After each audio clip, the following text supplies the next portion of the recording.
The Cellcast is recorded in front of a live streaming audience.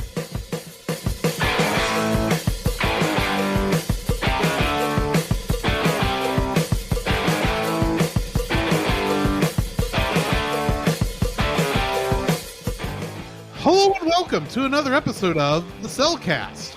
Joining me today is a man who prefers the Rubber Wall Street Journal to the Rubber Washington Post. Welcome, Jacob. Squeak, squeak, squeak, squeak. Yeah, it's always fun. Squeak, squeak, squeak. Why, thank you. Let me introduce our co-host, a man who had just learned he got it. He made it big, and they got hit by a forklift. Welcome, Drew. I don't know what you're talking about. Apparently, you've lost Drew. No, I'm actually still here. Okay, good. Guess that would have been. What was Kermit's name? His Phil. Phil. Yeah. Because he hung out with Gil and Jill and Bill. Bill. The other That's it, one. Bill. Right. Other ills. Before we get too far into this episode, we need to ask the trivia question for this week, which is, what Saturday morning cartoon was inspired by a scene from the Muppets Take Manhattan? Bear in mind, this didn't just inspire this one show, it inspired an entire genre of bad Saturday morning cartoons. Jacob, I know you know the answer to this one. Oh my gosh, the Muppet Babies. Because it was how you were introduced to the Muppets. Yes, I was. And I'm scarred for life. Which is why it took this show for you to finally get around to seeing real Muppet stuff. Yes.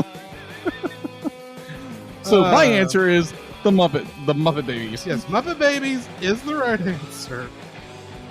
We had the people who got it right in the Facebook was Heather Morgan, David Gardner, and of course my mother. Awesome. And Paul J. Powers posted a GIF that said what they said.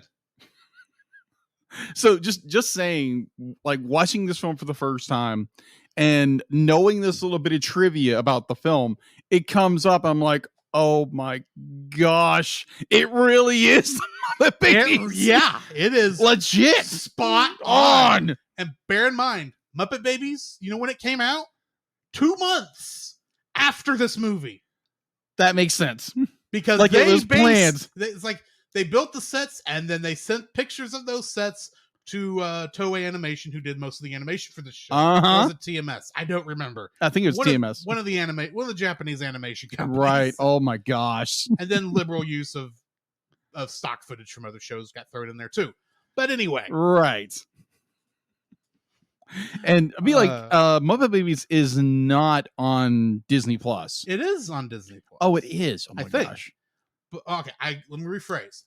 I know the new Muppet Babies, which to my understanding is a horrible gutter stripe of a television show, mostly because it cut out a character that was created for the original Muppet Babies. Really? Yeah, Skeeter. They took out Skeeter. Scooter's sister is not in the new Muppet Babies show. Huh. Now, I'm saying all that's like, I didn't watch it because it's okay. So Muppet Babies, the original show, right? I think you could watch it pretty much whatever. If you were watching Saturday morning cartoons in general, be it from 3 to 10 or 3 to 12, you could probably watch Muppet Babies and still get a laugh out of it from time to time. I know you wouldn't, but no. I mean, general, most people. Yeah, general. But the new Muppet Babies is a preschool show. Yes. And yeah, I like my intellect a little better than that. Amen to that. Yeah, I am looking through here right quick because I was curious. And yeah, the old Muppet Babies is not on here. Okay. Shame. Yeah, maybe it's like fair use. It'd be like maybe there's like tied up in legal issues or something. Probably the same copyright issues that this movie's tied up in. Probably. If we're being honest. Very true. We will get to that later, though. We'll get there when we get there. Yes. How are you doing, Jacob? Man, I'm doing very good. Saturday was hot. Let's say that. No kidding. So it's Texas. Yes, it is in Texas. June, which means it's preheating. Yes, it is preheating. It got to what, 90s? Yeah, 98. Yeah, 98. And you were standing along with some of our friends, not me because I was busy doing other things. Mm-hmm. Standing in the middle of the street with a bunch of other people at Tomato Fest, which is a yearly festival in the town we live in currently. Yes, which meant Good night. Y'all had to be burning up out there. Yeah, every once in a while the power would cut out, so the fans weren't working. Great. Yeah, so like me and Ashley, my girlfriend, we walked around a few times. We got matching fake tattoos. Mine is currently fading. That apparently matches a rat in this movie. It does match a rat. Mine is mine is not here, it's there. Yes. More on that in a minute. More than on a minute. I'm actually impressed that they put a tattoo on a puppet.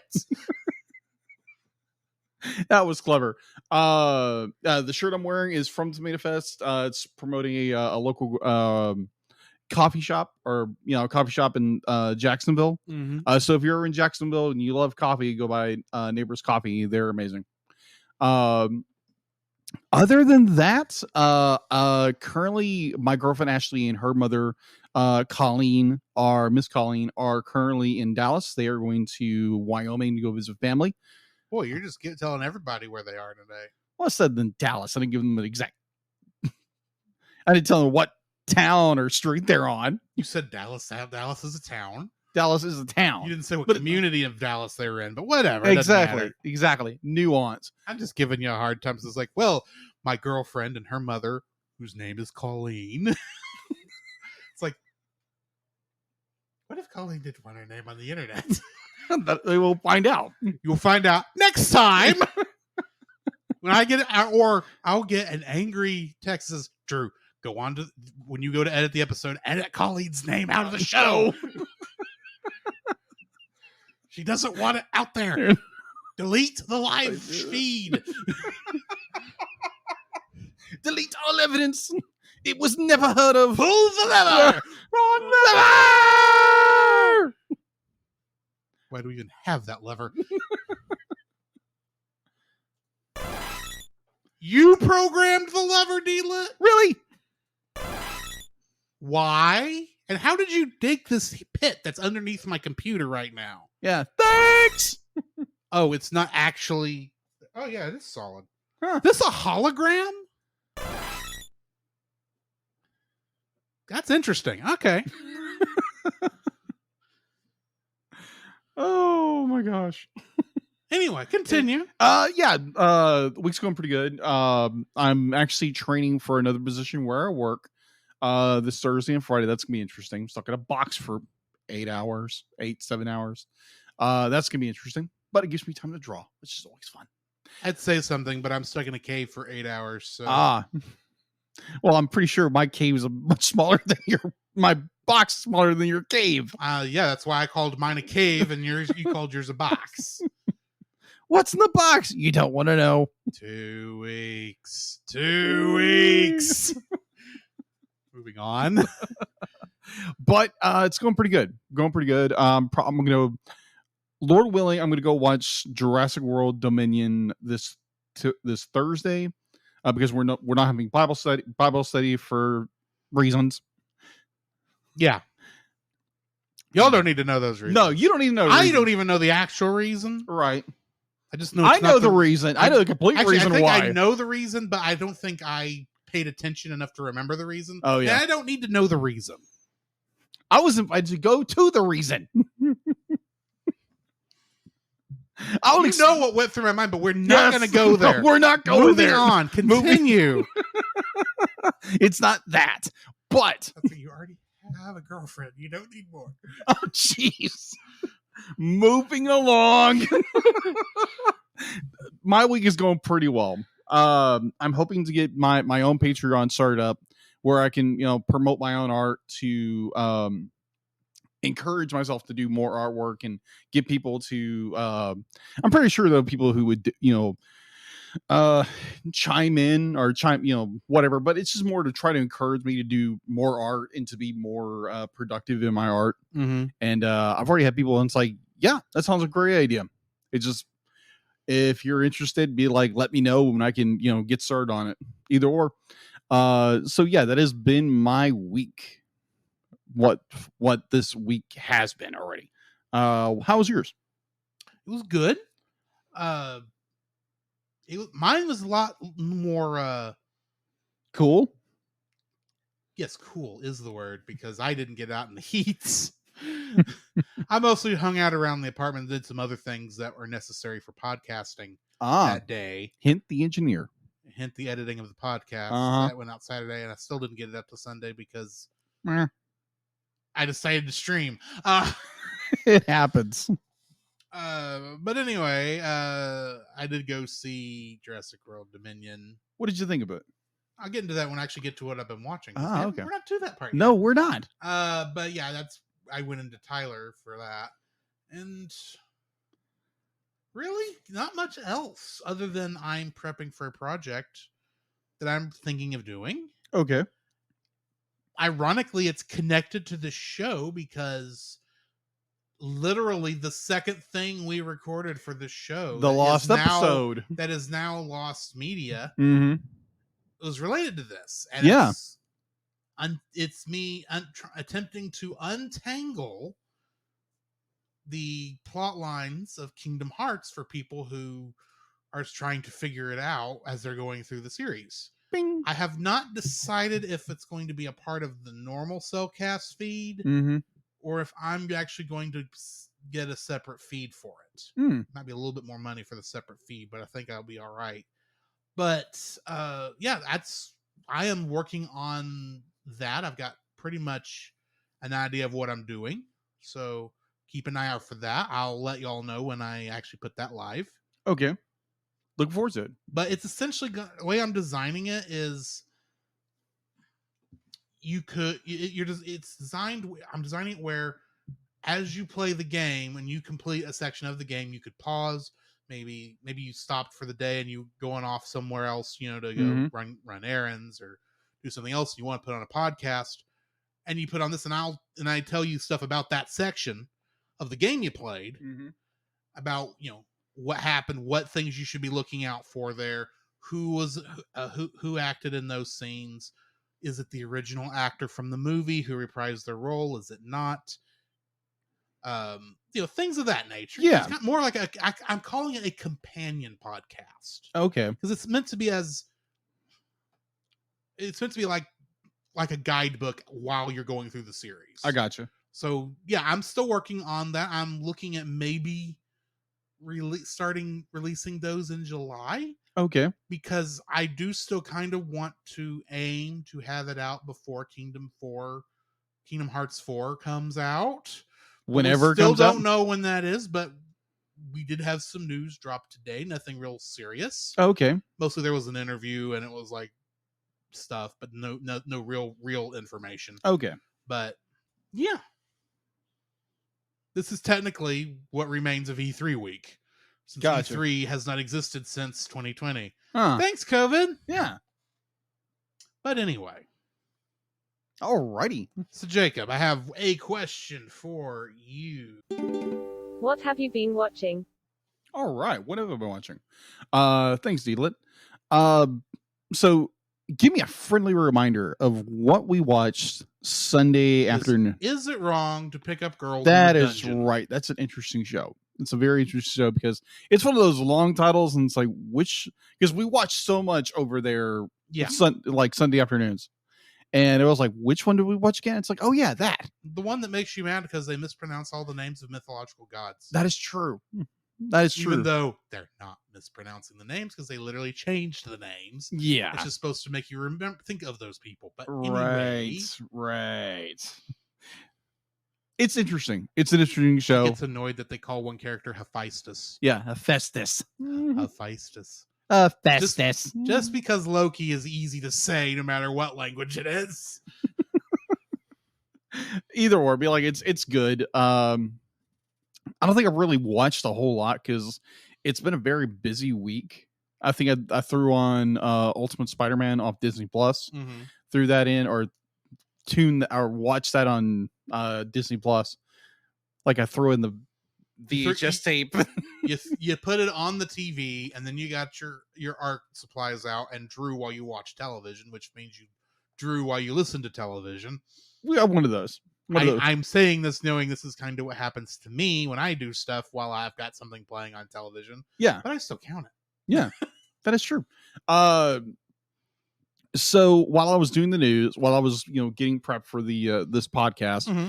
I keep throwing in. I put on Tangled the series or Rapunzel's Tangled Adventure ever since we're doing the series Yes. at the end of these episodes, and I watched the 2 episodes we are reviewing tonight, Mm-hmm. which are very good, and I continued watching because I had a little more time. And you decided to go ahead and watch next week's episodes, yes, two-parter episode. two-parter.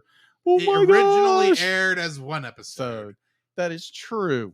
So it depends on where you go on the internet, whether it's one episode or 2 episodes. Yeah, either or. Be like Disney Plus calls it 2 episodes. Yes. So yeah, I am super excited for us to review that because this was the inspiration to do Tangled the series or Rapunzel's Tangled Adventure on TAS. Yes. And literally, I think the 3rd or 4th night of recording the show, 3rd or 4th episode, you showed me a clip from this episode, and I went, "This is a Disney princess show. This is going places I wasn't expecting." Oh yeah. And now that I'm watching, okay, yeah, I follow. Yeah. It is still a Disney princess show, but it's a fun show. Yeah, I'm not going to give anything away because be like, obviously you haven't seen it, right? The next episode? Yeah.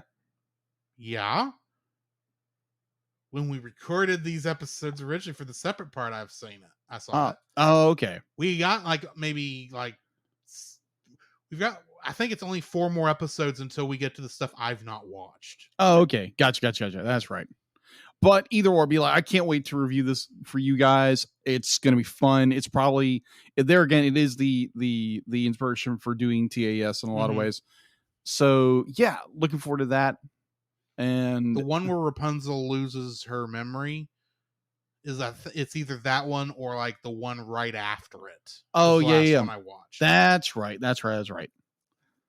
Yeah, because we were almost done with season 2, and I was backed up a month's worth of shows and couldn't get time in my schedule, right, and still be a sane human being to get them edited. So it didn't get done for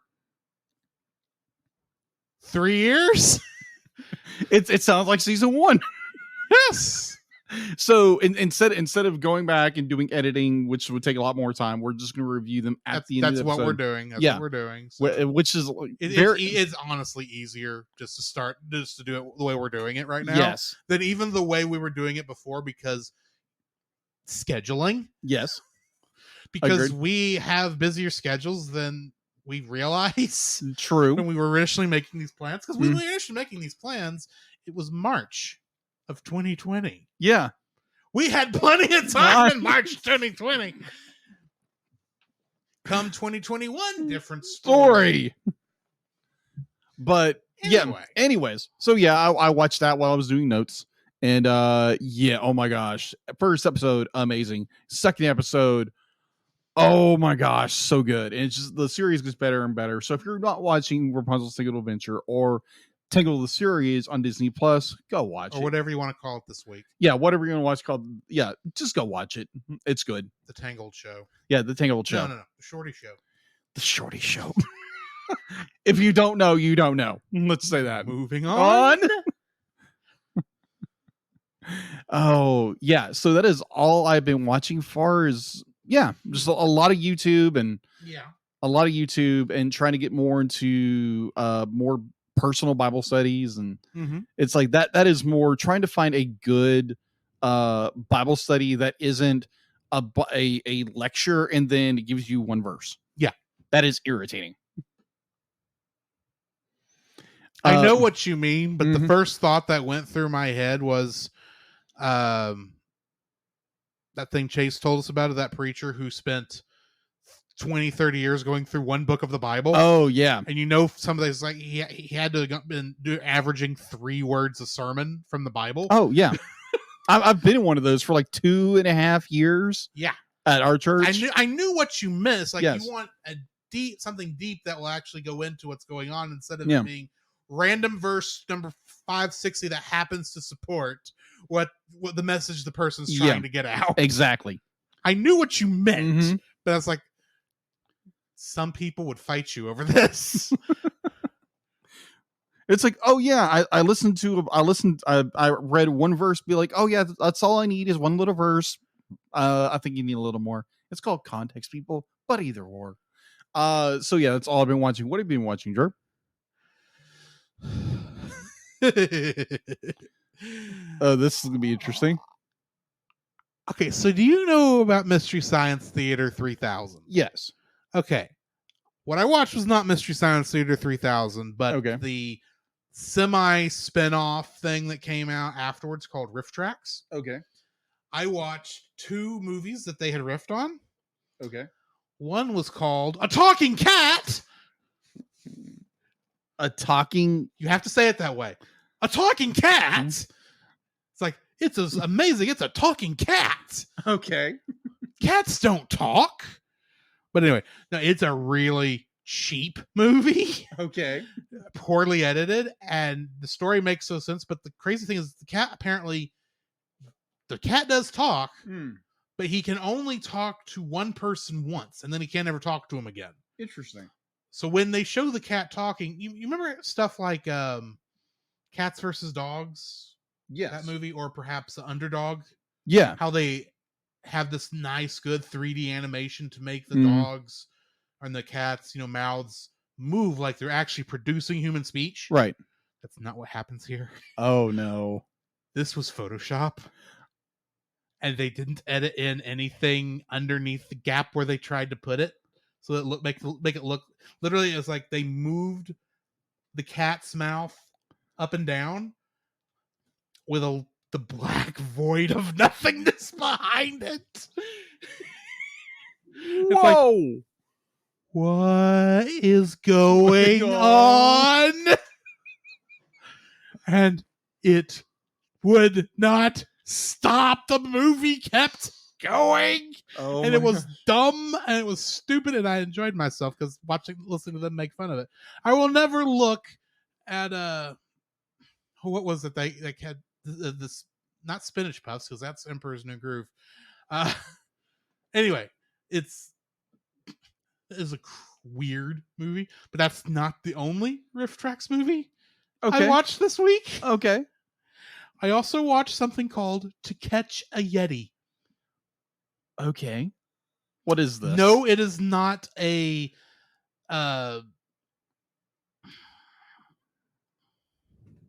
it is not the Bigfoot version of To Catch a Predator. Okay. Oh gosh. Oh, it is literally this guy accidentally takes this small kind of a creature home that happens to have big feet after he got done hiking in the Himalayas. Oh my gosh. Okay. Oh crap. And he brings it home and never realizes that how you get this kind of a creature, because I say he's a small creature. I'm saying he's not Bigfoot. Okay. He's not a Sasquatch.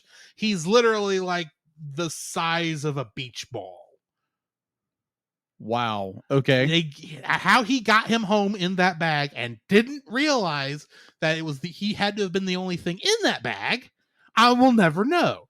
Not to mention, they get it home. It's like, oh, he can't survive in this weather because it's too hot. I'm thinking, he survived in the bottom of that aircraft to get here in the first place. And it is the most ugliest, cheapest looking puppet / suit thing you've ever seen. Wow. It was a stupid movie. Okay. As it should be. Wow. And of course, it's that thing. It's like Harry and the Hendersons. Oh, we got to keep him because he's our friend and all. Oh, but now we got to get him back because the evil men are going to try and capture him if we don't get him back to his family. Oh, wow. It's like, no flipping kidding. This is not a good tokusatsu show, is what I'm saying. Oh, wow. This is bad. But yeah, I still enjoyed watching that. Wow. You know what that reminds me of? What? It's not as silly or stupid, but it's the videos you see quite often, because I love watching those like pet rescue things. Mm-hmm. So this guy, he's coming off like a hunt or something like that, and he finds this little puppy dog that's lost, and he brings the dog home with him. Yeah. And it's a very unique little dog. And so he brings it home a couple months later. Surprise! It's a raccoon. Surprise! It's a coyote. Oh, It's a coyote. it's a coyote. You could tell because of the catalog for Acme products he had with him. Big anvil. Bong! And he just had this sensational thirst to hunt down roadrunners. Yes. Which Have you seen that before? That is awesome. Which ironically, you know who's faster? Coyotes or roadrunners? Coyotes. Coyotes are actually faster. I've actually seen that in real life. I have been lied to my whole life.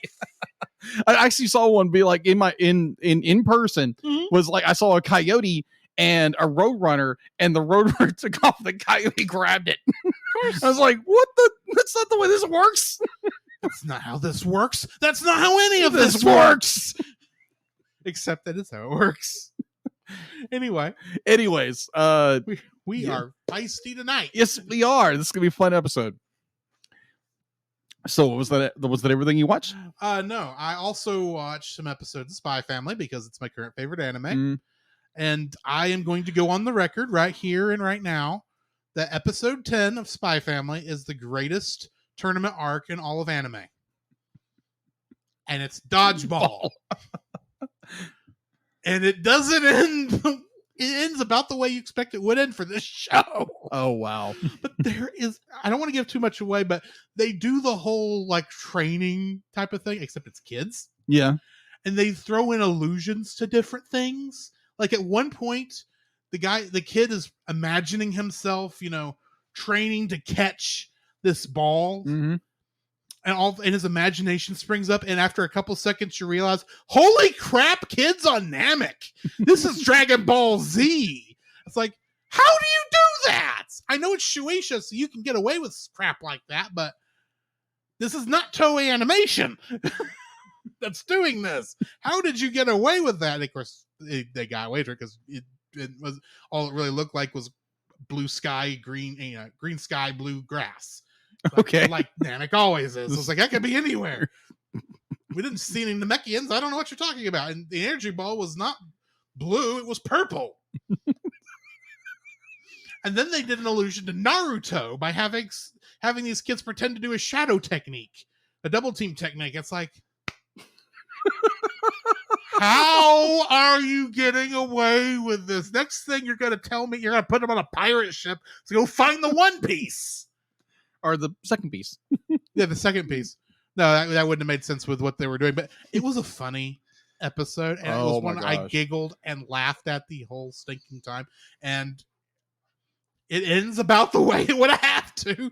But there's a point there where you get into the actual tournament, and the kid who is the kid to beat, they show him, and he towers over all the other kids. He looks like a 20-year-old amongst these 6-year-olds, and it has the gall to pop up the text underneath it to say his name is like age 6.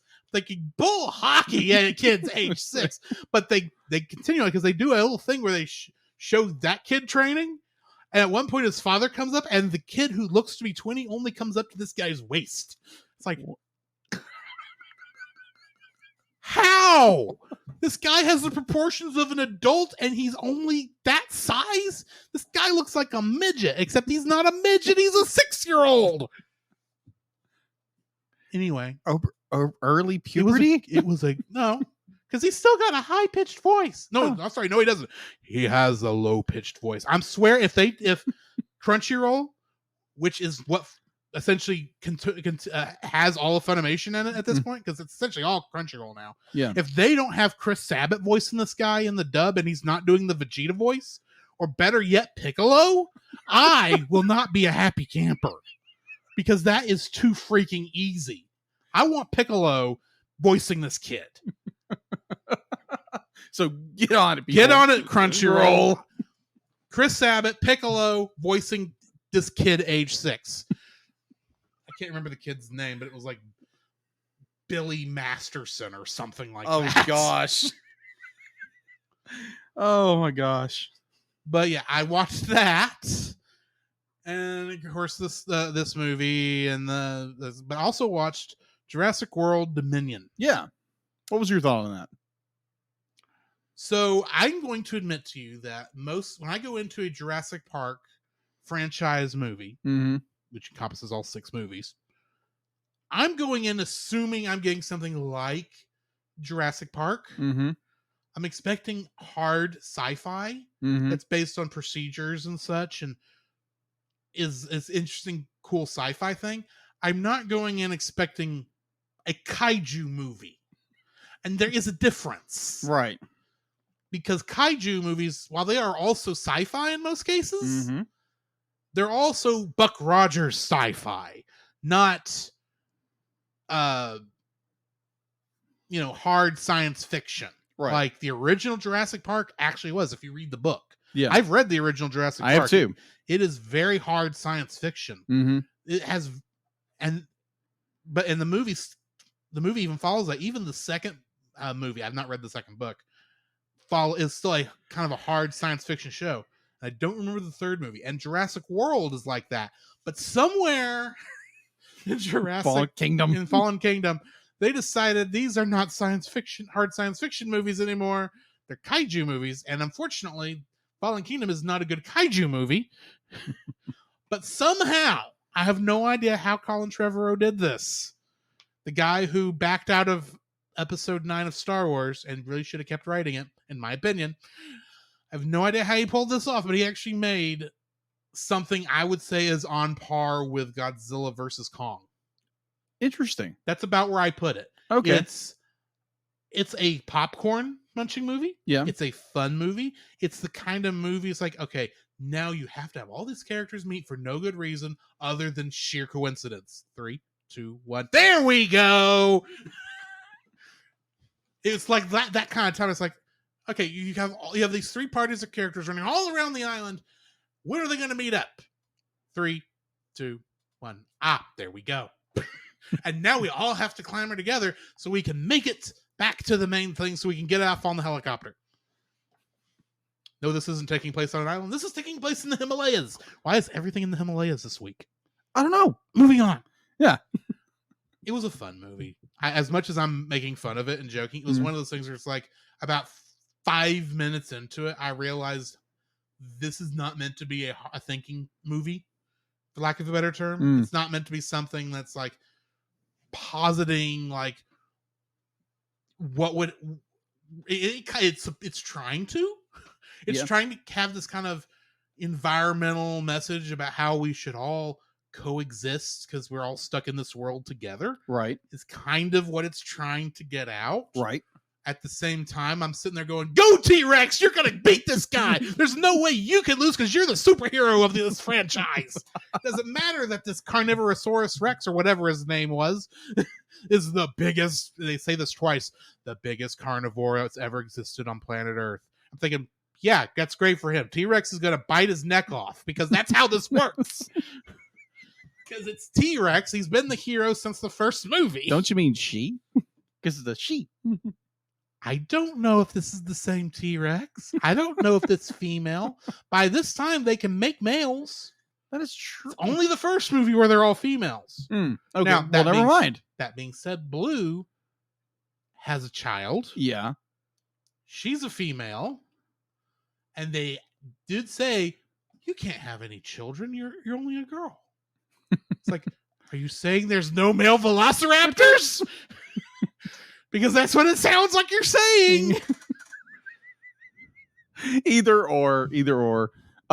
So kind of following that. At the point where there's a point in the movie. This is the last thing I'm going to say. Okay. They've captured.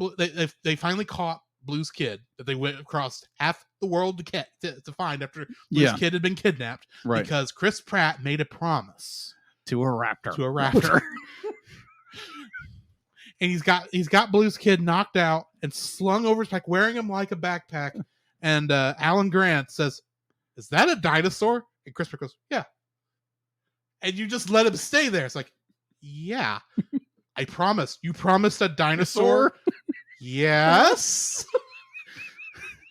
It's like, yeah, how hard is this to follow? All the characters are like spot on.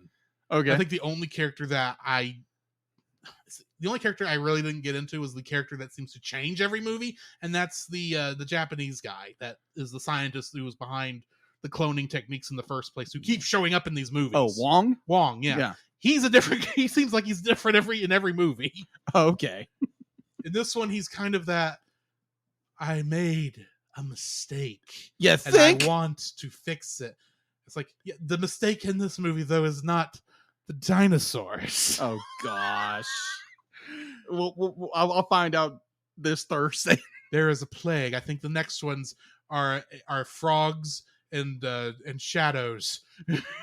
Oh gosh. There's a plague of locusts in this movie, dude. Oh my gosh. So my first thought on Jurassic World Dominion, which you haven't seen, which yet. I have not seen. My first initial thoughts was like, oh great, what kind of train wreck are we going to get into now? Because it's the good kind of train wreck. Okay. It is a train wreck. Do not get me wrong. This is not the hard science fiction movie I've been wanting them to do for the past 6 movies. Right. This is like, no, this is Godzilla. When you get right down, this is Godzilla with dinosaurs. Okay. And we're going to have fun with it. Okay. There is some hard science fiction stuff, but you've got no, really, it is Godzilla, because you got the scientific company that's going to fix all the problems, but they're secretly evil. Of course. That's not a spoiler. No, that's not. No, because you know it the minute they show up. It's like, oh, you're the bad guys. You're going to be the bad guys. I don't care what news tripe you're giving me how of all the good they're doing. You're the bad guys. And then 3 seconds later, they're using biosynth products or whatever the name of the company is. And she goes, I bet they are. It's like, yeah, because they're the bad guys. What I've heard about this film, like reviews, I have gone off on it a little bit. Reviews in the whole bit have been relatively positive. There has been kind of like a mixed bag, definitely when it comes to reviews. Like reviewers, like people who do this stuff for a living, like praise the movie. It's really well done. And then the audience is kind of a dumpster fire. Because the audience doesn't know what to do with movies that were just made to be fun and stupid. And that's all this is. This is a fun, stupid movie. Okay. It's not meant to be even MCU level of action comedy. It's meant we're just going to have fun and be stupid about it. Okay. And have a good story that you can have fun with. Okay. I did read an unless it's something like The Expendables, where it's like, look at the big name of actors who've been in all these action movies for years and who can't act their way out of a paper bag, and we're going to put them all in the same movie together. I get the feeling this is kind of like with the Fast and Furious franchise in its later years, if I ever got to them, it'd be about that level. Oh, okay. Gotcha. Makes sense. Yeah. Oh my gosh. All right, so let's get into news. Yeah. We've hang on. The Cellcast News with your host Jacob Heron.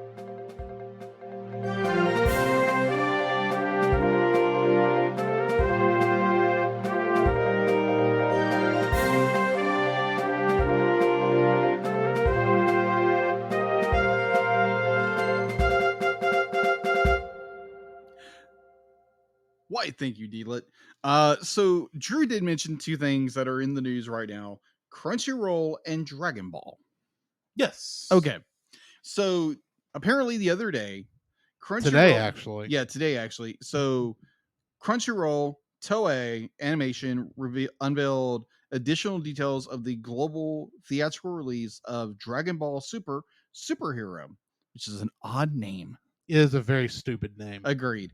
The newest film of the worldwide animation blockbuster franchise included a new trailer, the English voice cast.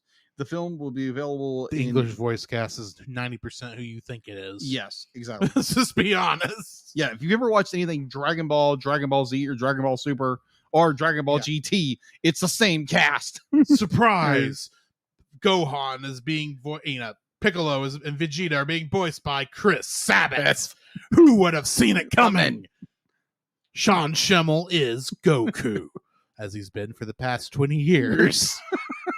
Hey, you get paid to do it? Why not? Yes, it's his first acting role, and it's the acting role he's still doing.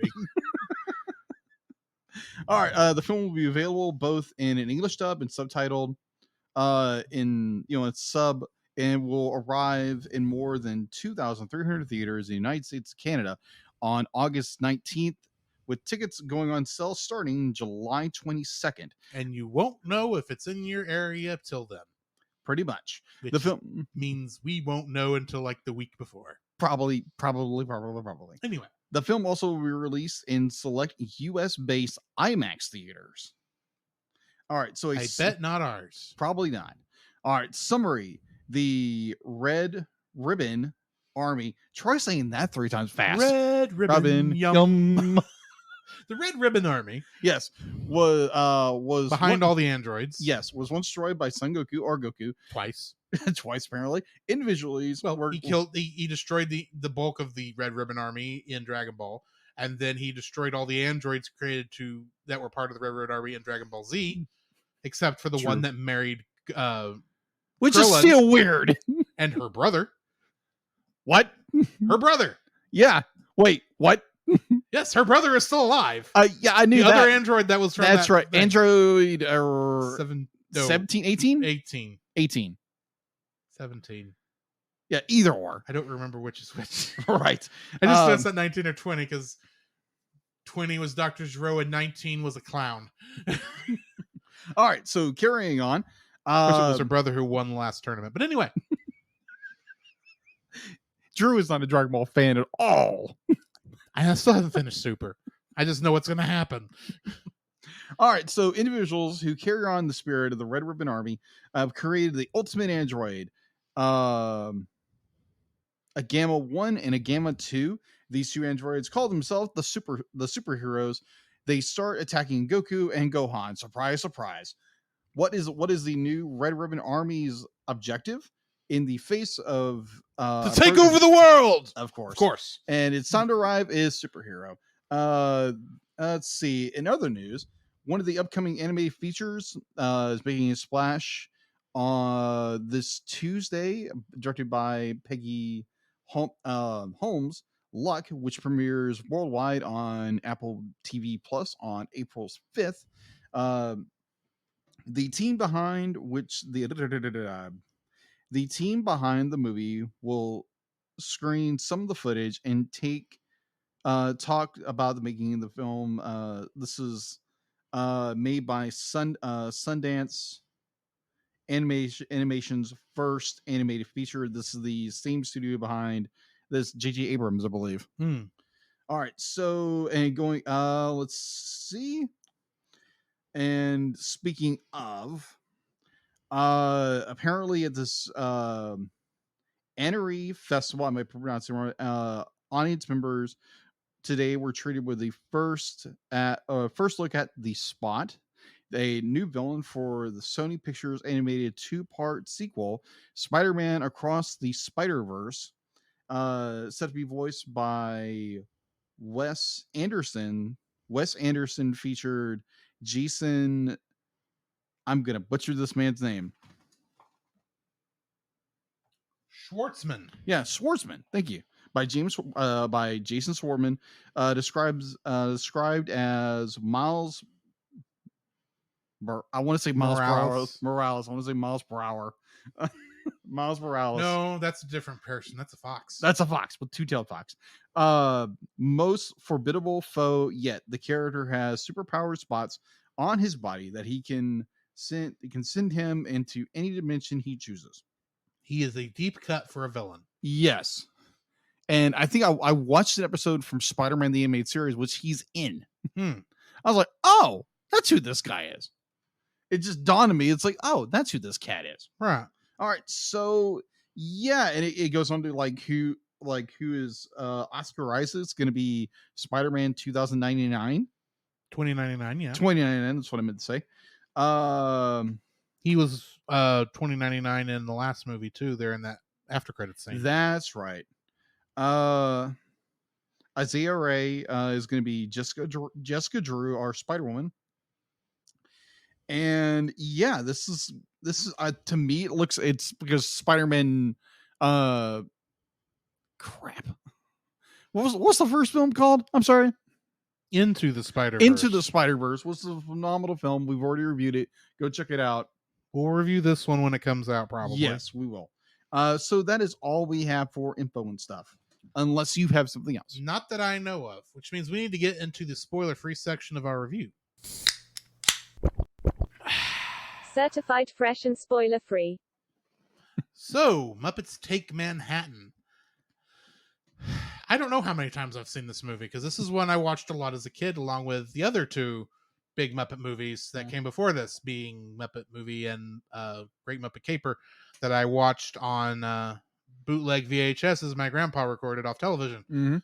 I've seen this movie quite a number of times from beginning to end, and this is, I think, the most different of the original trilogy from the others, in my opinion. If you're asking if I think you should go find it and watch, definitely going to say yes. Or watch it on Tubi. Or watch it on Tubi, yes. It's a fun movie. It's got an interesting story. It definitely doesn't want to make me live in New York City. Because it's interesting. It's like, the Muppet movie kind of gave you a fairy tale version of America and Los Angeles. And the Great Muppet Caper gave you his fairy tale look at modern day London and England in general. So you get to the Muppets Take Manhattan and you get 1980s Manhattan before it got cleaned up. Yeah. Like, even in this movie, they kind of cleaned it up. It's like, what's that sound? Oh, it's just New York. I know it's actually Miss Piggy back there, but it looks like domestic abuse. Which we do not promote. We do not promote, but it's like, on one hand, I bet you that is what they're thinking it is, but they're all turning a blind eye. Moving on. Don't do that. Don't turn blind eye. Yeah. Call it when you see it. But yeah, this is the last of the original Muppet trilogy of films. We wouldn't get another film till Muppet Christmas Carol in 1992, 93. I can't remember the exact year that came out. There is another Jim Henson film that comes out after this that was theatrical release, which is Labyrinth, the next quote-unquote Muppet movie we're going to be going over. Great eventually. movie. But other than that, I mean, yeah, this is a fun movie. Now, I did mention that we have noted that this is not on Disney Plus. Yeah. Because this was not one of the films that was available when Disney bought the Muppets. What happened was, the first two movies, actually the first three movies, if you're counting Dark Crystal along with that, were released by ITC. Okay. ITC went out of business like right after Dark Crystal came out. Really? If I remember correctly. So when they went to go get funding to make this movie, they shopped it around and it got bought by Columbia TriStar. When they went to go start releasing a lot of these movies on home video, most of the old ITC library, the Muppet movie, Dark Crystal, and Great Muppet Caper, went to Universal, of all places. Right. And they released it for a while. Well, at some point, the rights went back and forth. Dark Crystal, I think, is now at Sony, but I'd have to double check that. Yeah. Because I don't remember who actually owns the rights to that one now. But when it came time for Disney to... And of course, Disney produced Great Muppet Christmas Carol and Muppet Treasure Island. Yeah. And then they went back to Sony for Muppets from Space. Okay. That's why Muppets from Space and this movie are still owned by are still released via Columbia TriStar, is because they produced the movie. Yeah. Whereas all the other stuff went to Disney because it went back to Jim Henson, and now all the Jim Henson Muppet stuff is owned by Disney. Yes. Much like the movie. So, the original show. But anyway, this movie though is still owned by Sony, and it's not moving out of that anytime soon. Right. Hopefully they've made a similar deal with like they're making with Sony over the Spider-Man films to get all the stuff in one place streaming wise. Yeah. Because they are working on that with Sony for Spider-Man. Okay. Well, at least they're working on something. Well, I think Netflix technically got like a first rights, and then after it leaves Netflix, it goes to Disney Plus for the Spider-Man films. Okay. But this film, I have no idea. Okay. So yeah, this one and Muppets from Space are the only ones that are released by Columbia TriStar, and they don't do much to promote them. In fact, the Blu-ray copy that I have, it looks like the cheapest way they could have put this movie out. Wow. They didn't even really give it a good transfer, if No. we're being honest. In fact, I think it's actually worse than the Great Muppet Caper transfer Disney did. I mean, heck, the Blu-ray menu doesn't even put the name of the movie on the menu. No, it doesn't. Which is weird. Mm-hmm. But yeah, it's still a good movie. It's a different way of telling the story. It's almost a darker Muppet movie than a lot of the ones we've had before that, and I enjoy it. So yeah. Okay.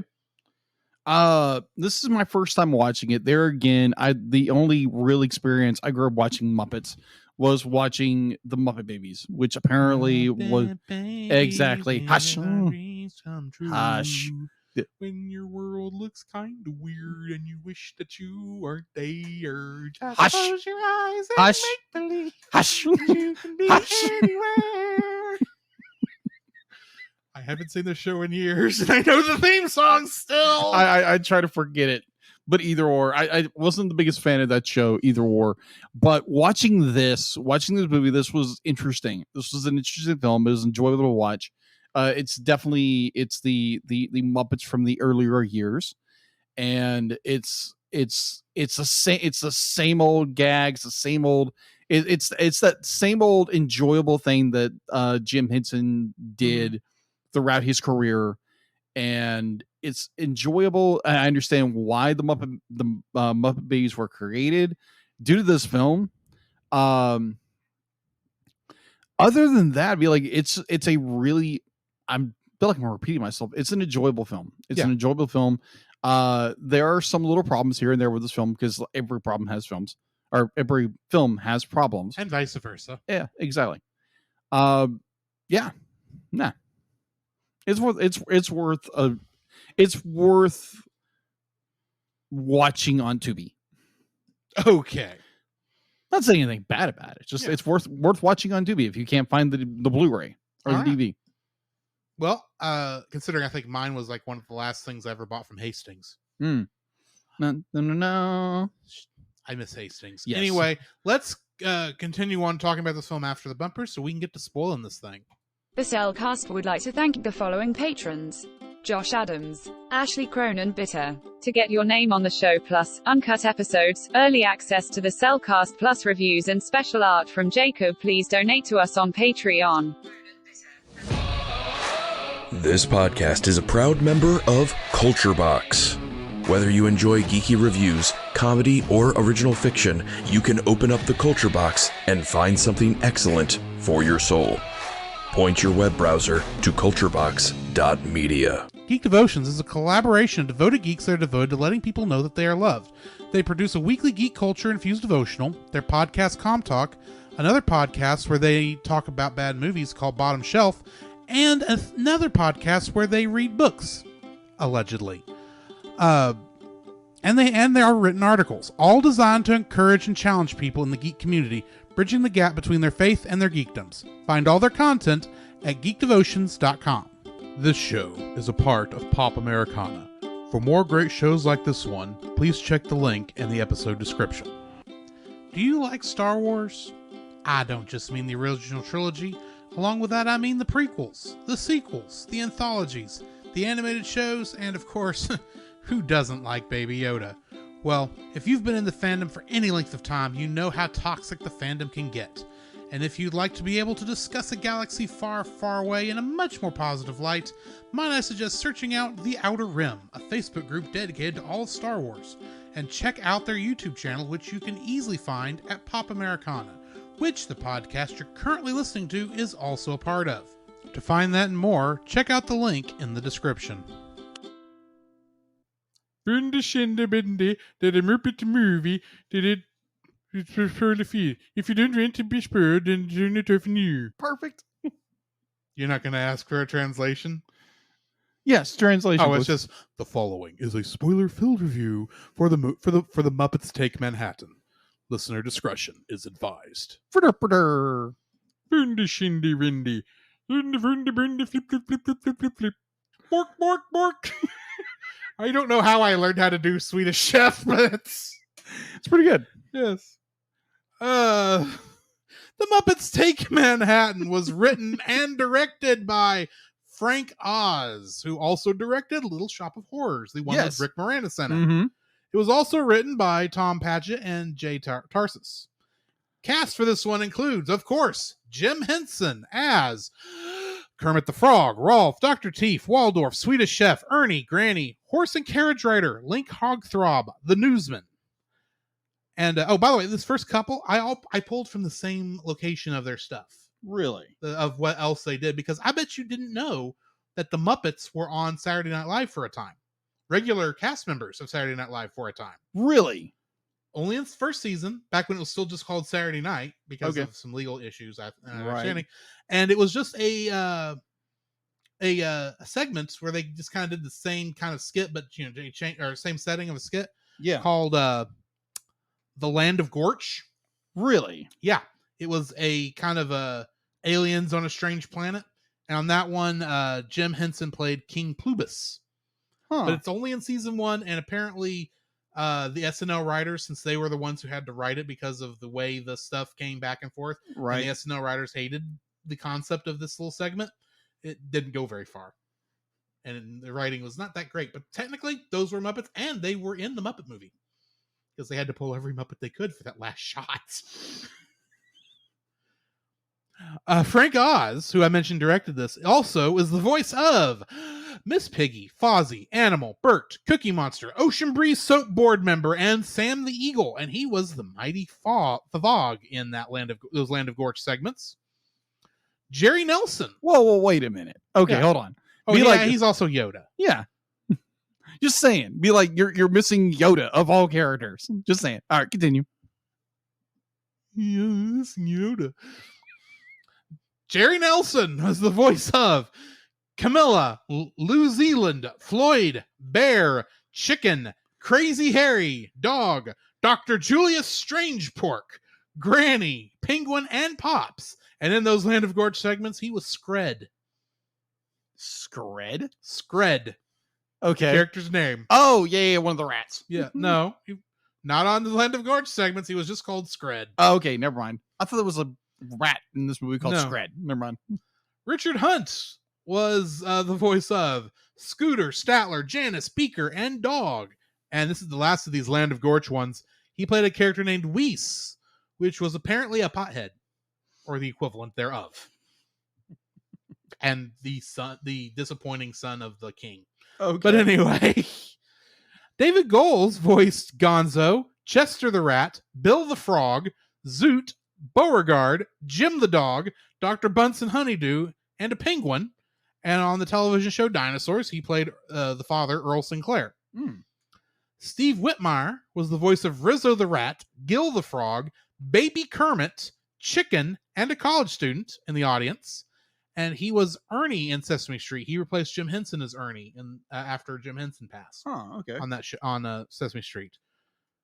Juliana Donald played Jenny, and in the Lupin the Third Castle of Cagliostro streamlined dub, not the dub we watched, but the one where they called Lupin Wolf. Yeah, she played the waitress in that.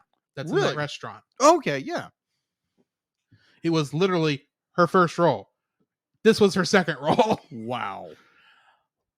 Lonnie Prince was Ronnie Crawford, and he played a character named Neil Kellerman in Dirty Dancing. Louis Zorich was the voice of Pete, the owner of the restaurant. Right. You know, People's is People's. Mm-hmm. Rats is People's. Rats in the kitchen. I don't know. I don't know the whole thing. He played Bert Butchman in the television show Mad About You. And Art Carney was the voice of Bernard Crawford, you know, the father of Ronnie. But his most famous role was on the show The Honeymooners. Okay. He was Ed Norton, the best friend, the Barney Rubble of that show. Okay. Then we get into the cameos, which I didn't actually go into what they acted in outside of this. But anyway, James Coco played Mr. Skeffington, who was the owner of Mr. Schnookums. Dabney Coleman was Martin Price / Murray Plotsky. Oh my gosh, I love that scene. Gregory Hines played the roller skater. That's who that was. Linda Lavin played Kermit's doctor. Joan Rivers was the perfume saleswoman. Yes. Elliot Gould was the cop in Pete's. Mm-hmm. Liza Minnelli as herself. Yes. Which is a funny scene. Mm-hmm. Brooke Shields as a customer in Pete's. I was like, what? Francis Berger as Leonard Weinsop's receptionist. True.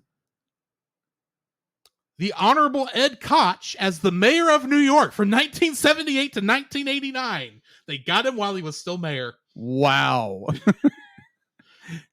That's how he's credited in there, as the Honorable Edward Koch. Wow. John Landis played Leonard Weinsop Jr. Okay. And Vincent Sardi Jr. played himself, the owner of of Sardi's restaurant.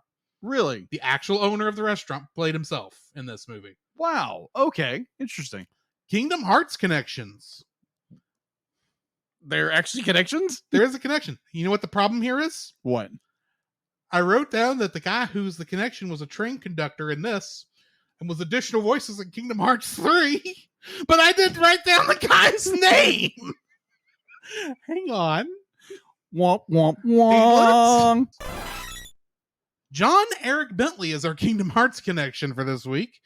He was the train conductor in this movie, and in Kingdom Hearts 3, he is additional voices. Oh, okay. What do we got in info and stuff? All right. If my news will roll past. All right. Info and stuff. On IMDb, it has a 6.8 out of 10. You're able to watch it on Tubi, which is free, I believe. Mm-hmm. Production was by Henson Associates. Distribution was by TriStar Pictures, which I believe was later bought out by Sony. TriStar and Columbia, I think, were already a combined company at this point, or two sides of the same movie studio, basically. Mm-hmm. And then Sony bought them. I don't know at what point. I can look that up while you're going through stuff. If you want. All right. So the movie was released on July 13th, 1984. So going in the box office. It doesn't give me, I could not find the estimated budget for this film. So we don't have any of that to go on. All right. So its opening weekend for the United States and Canada was $4.4 million on July 15th, 1984. Its U.S. gross was $25.5 million, and its worldwide was the same. So going into home video. Sony bought Columbia and TriStar Pictures at the same time in 1989. So 5 years after this movie. Okay. So that explains a lot. All right. So home video, unlike previous Henson films, the Muppet movie, the Great Muppet Caper, and the Dark Crystal. I think this is some of what Drew had stated earlier, but we're going to say it again.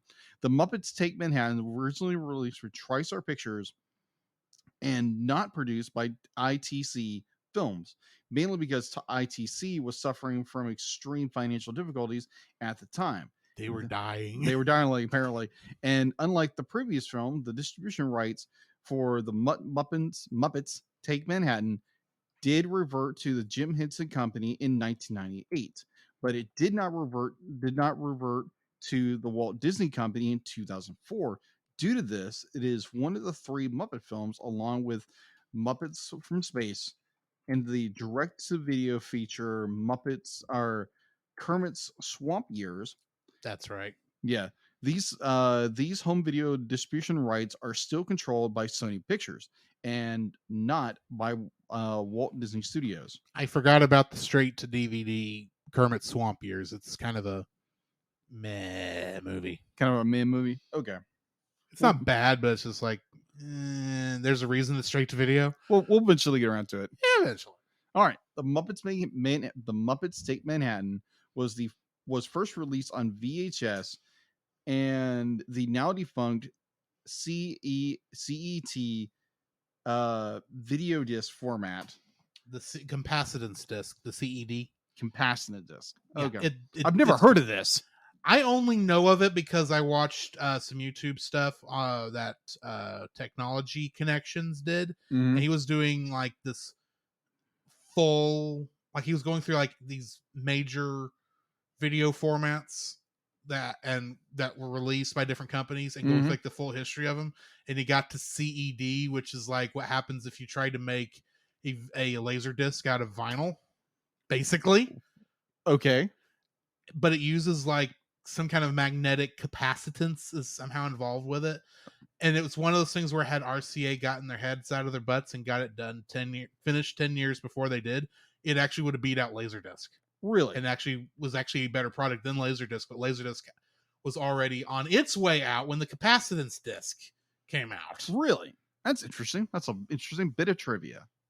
Go watch those videos that he did. They were very interesting. Okay. This was formatted by CBS Fox Video in 1985, which was reissued in 1991, followed by the release from Columbia TriStar Home Video and Jim Henson Home Entertainment on June 1st, 1999. The 1999 VHS contains a slightly edited cut of the previous version, possibly derived from the TV broadcast version. Cuts include remove an audio from the TriStar logo, the scenes of of the scene of animal shouting "man bad" to Mr. Price, removing the word "oh my g," "oh my god" in one scene, and the scenes where Miss Piggy is hitting with Miss Piggy hitting the purse snatcher, which is probably one of my favorite scenes ever. Yes. Thankfully, it got put back in. The DVD version was released on June 5th, 1991, with the cuts from the 1998 from the 1999 VHS restored. In a Blu-ray edition, which is the one that Drew has, was released on August 18th, 2011, and contains all the bonus features from the DVD. Okay, here's something interesting. But not the teaser trailer, which I had to look on YouTube to find. Really? It's interesting because the entire teaser trailer is like newly shot stuff, and Kermit and Miss Piggy only like show up for like the last 3 seconds. Really? Of the trailer. It's pretty funny. Huh. So here, be like, I know you are a mad Muppet fan. You love. I grew up on the Muppets. Yeah, they're my Teenage Mutant Ninja Turtles in a way, which is ironic considering Jim Henson did the physical versions of the TMNT movie. But anyway, that is true. We will eventually get around to those movies one day. Yes, one day. All right. So, did you know there was actually supposed to be a sequel? There was supposed to be a sequel TV series. Yes, my understanding. Yes, it died. Yeah, it died apparently because Disney does not know what to do with the Muppets. Apparently. That's what I keep hearing over and over and over again. They keep trying new things. They don't let stuff go long enough to really make or the problem is everyone just wants them to make the Muppet Show again. And they won't make it. They keep trying all these other things and trying to make it like talk shows, or there was the ABC show that was essentially The Office but with Muppets. Yeah. Which has actually got good in the last half, but the first half was just not that good at all. And there's actually some funny stuff in there, but it, whatever reason. But yeah, this was like one of their other shots, and it got canceled before it even really got known very well. I gotcha.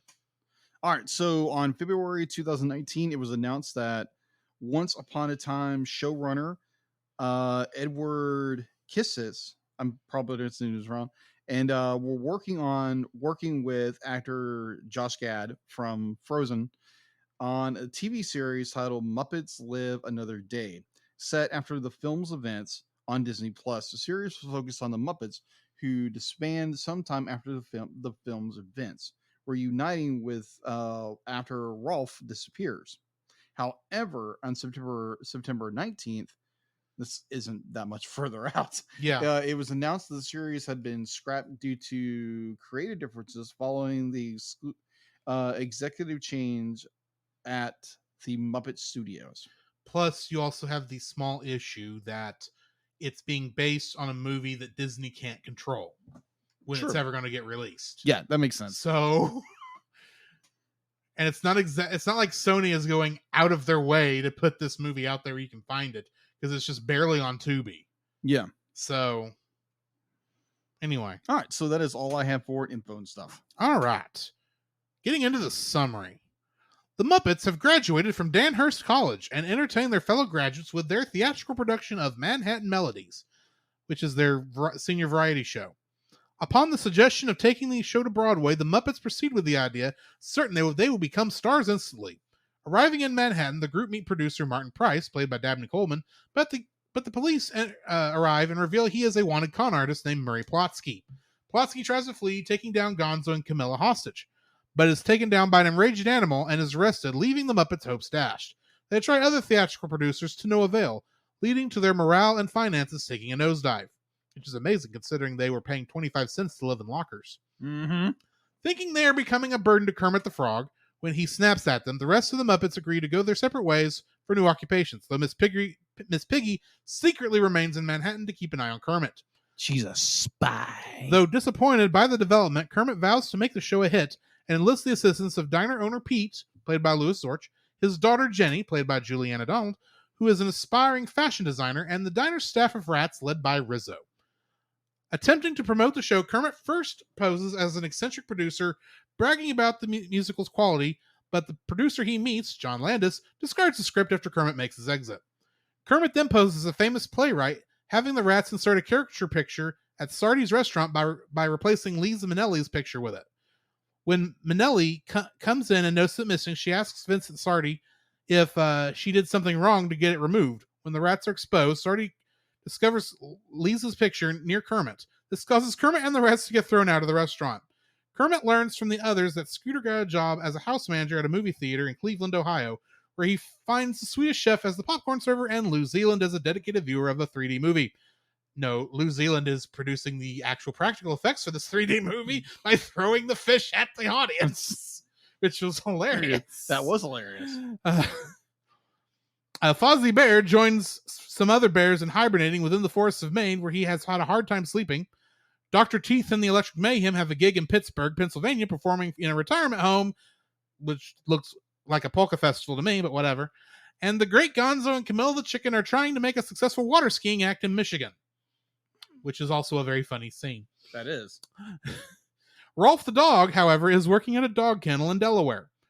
While in Central Park, Jenny confronts Kermit about his losses, while an envious Miss Piggy watches. When a thief steals her purse, Miss Piggy borrows a pair of roller skates, quote-unquote, borrows a pair of roller skates, and furiously chases the punk down, but reunites with Kermit in the process, and they make up. Piggy takes a job at Pete's Diner. Kermit then receives a letter from a producer, Bernard Crawford, played by Art Carney, who is interested in the musical. However, the letter was actually written by his son, Ronnie Crawford, played by Lonnie Price, who is struggling to prove himself as a producer and believes that Manhattan Melodies is good. Bernard himself is hesitant, but agrees to fund the show. A thrilled Kermit heads back to the diner, but is so distracted that he walks into oncoming traffic and is struck by a passing car. Bong! The rest of the Muppets are summoned back to New York, only to discover that Kermit has disappeared. At the hospital, Kermit's doctor discovers that he has lost memory of his life. He makes his way to Madison Avenue, where he meets a trio of frogs, Bill, Gil, and Jill, who work in advertising, and offer him a job when he comes up with the slogan. He takes the job and begins going by Phil. The rest of the Muppets search for Kermit, with Gonzo at one point trying to persuade Mayor Edward I. Koch, however you say his name, to assist Bill, Gil, Jill, and Phil end up visiting Pete's Diner, where Kermit's friends recognize him when he plays the show's opening number with spoons and glasses of water. At the Biltmore Theater on opening night, the Muppets try to help Kermit remember. When Kermit laughs at the idea of being in love with Miss Piggy, she karate chops him, restoring his memory. As the Muppets are about to get in place for the show's opening number, the Muppets ask Kermit if their new friends can watch from backstage. Kermit, realizing the show needs more Muppets, suggests that the Madison Avenue frogs, the dogs, the bears, the chickens, and other become extras in the show. The show ends up being a success, culminating in what was intended to be a staged wedding between Kermit and Miss Piggy's characters, only for a real minister, instead of Gonzo, as originally intended, to appear, with all the Muppets, including the largest set of cameos from Sesame Street to ever be in the last time the Sesame Street Muppets ever got to be in a Muppet thing, as the show comes to its end. Getting into the trivia, as I mentioned earlier in the trivia question, this is the first appearance of the Muppet Babies characters, whose cartoon premiered 2 months after this film's release. In an interview, Juliana Donald, who played Jenny, recalled how filming of the jogging scene in the park was temporarily delayed by a camera problem. In wide-eyed amazement, a little boy passing by approached and started talking to Kermit, oblivious to Jim Henson operating him.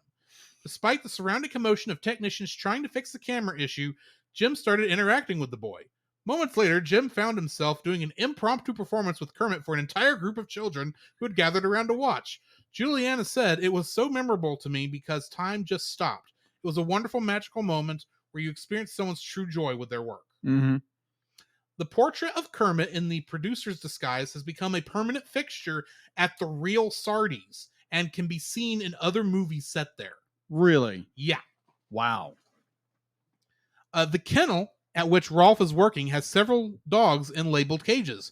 2 of the cages say Jim and Frank in honor of Jim Henson and Frank Oz. Mm-hmm. After several less than satisfying takes of the scene between Joan Rivers and Miss Piggy, Frank Oz sent a stagehand to get him and Rivers 2 gin and tonics apiece. The 2 chatted and imbibed their drinks before filming one more take, which is what appears in the final film.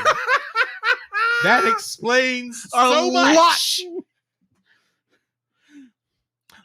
This is the first Muppet movie in which the fourth wall is never broken. I will be talking about this more often when we get to my likes, but this is complete and utter bull. But anyway, this is the film debut of Gates McFadden, credited in this movie as Cheryl McFadden, playing Mr. Price's secretary. McFadden worked with Jim Henson as a choreographer and puppeteer on The Dark Crystal and Labyrinth, but is best known as playing Dr. Beverly Crusher on Star Trek The Next Generation. Ah, okay. If you were wondering where you'd seen the secretary before. Yes, I thought I recognized her from somewhere. Mm-hmm. She also played a secretary in The Hunt for Red October. Oh, okay. Played Jim Ryan's secretary at the beginning of the movie. Okay. That's why she's missing from the second season of Star Trek The Next Generation, because she thought the role was going to be bigger. And it wasn't. Wow. Anyway, the scene where Kermit the Frog graduates from college was filmed at Vassar College in New York. Director Frank Oz wanted it shot in front of the most academic-looking building on the campus, the dining hall. As with the Muppet movie, this can be read as an allegory of Jim Henson's career. Like his creator, Kermit gains local popularity performing during his college years, decides to try his luck in New York City, struggles, takes an unlikely detour into the world of advertising, then gets his big break. Makes sense. And if you want to see what Jim Henson's unlikely detour into the world of advertising looks like, go look up the Wilkins commercials, Wilkins coffee commercials. Oh, yeah, I've seen those. Those are funny. You've shown them before. Yeah. They were interesting. The soundtrack to this movie is the only theatrical Muppet movie soundtrack to have never been released on CD. However, 3 songs from the film, specifically Together Again, I'm Always Gonna Love You, and He'll Make Me Happy, were released on the Muppets Music Collection, Music, Mayhem, and more. And if you currently go to YouTube a lot of times and see commercials for Verbo, VRBO, you'll hear Together, not Together Again. I know what you're referring to. I can't. It's the song. It's the opening number.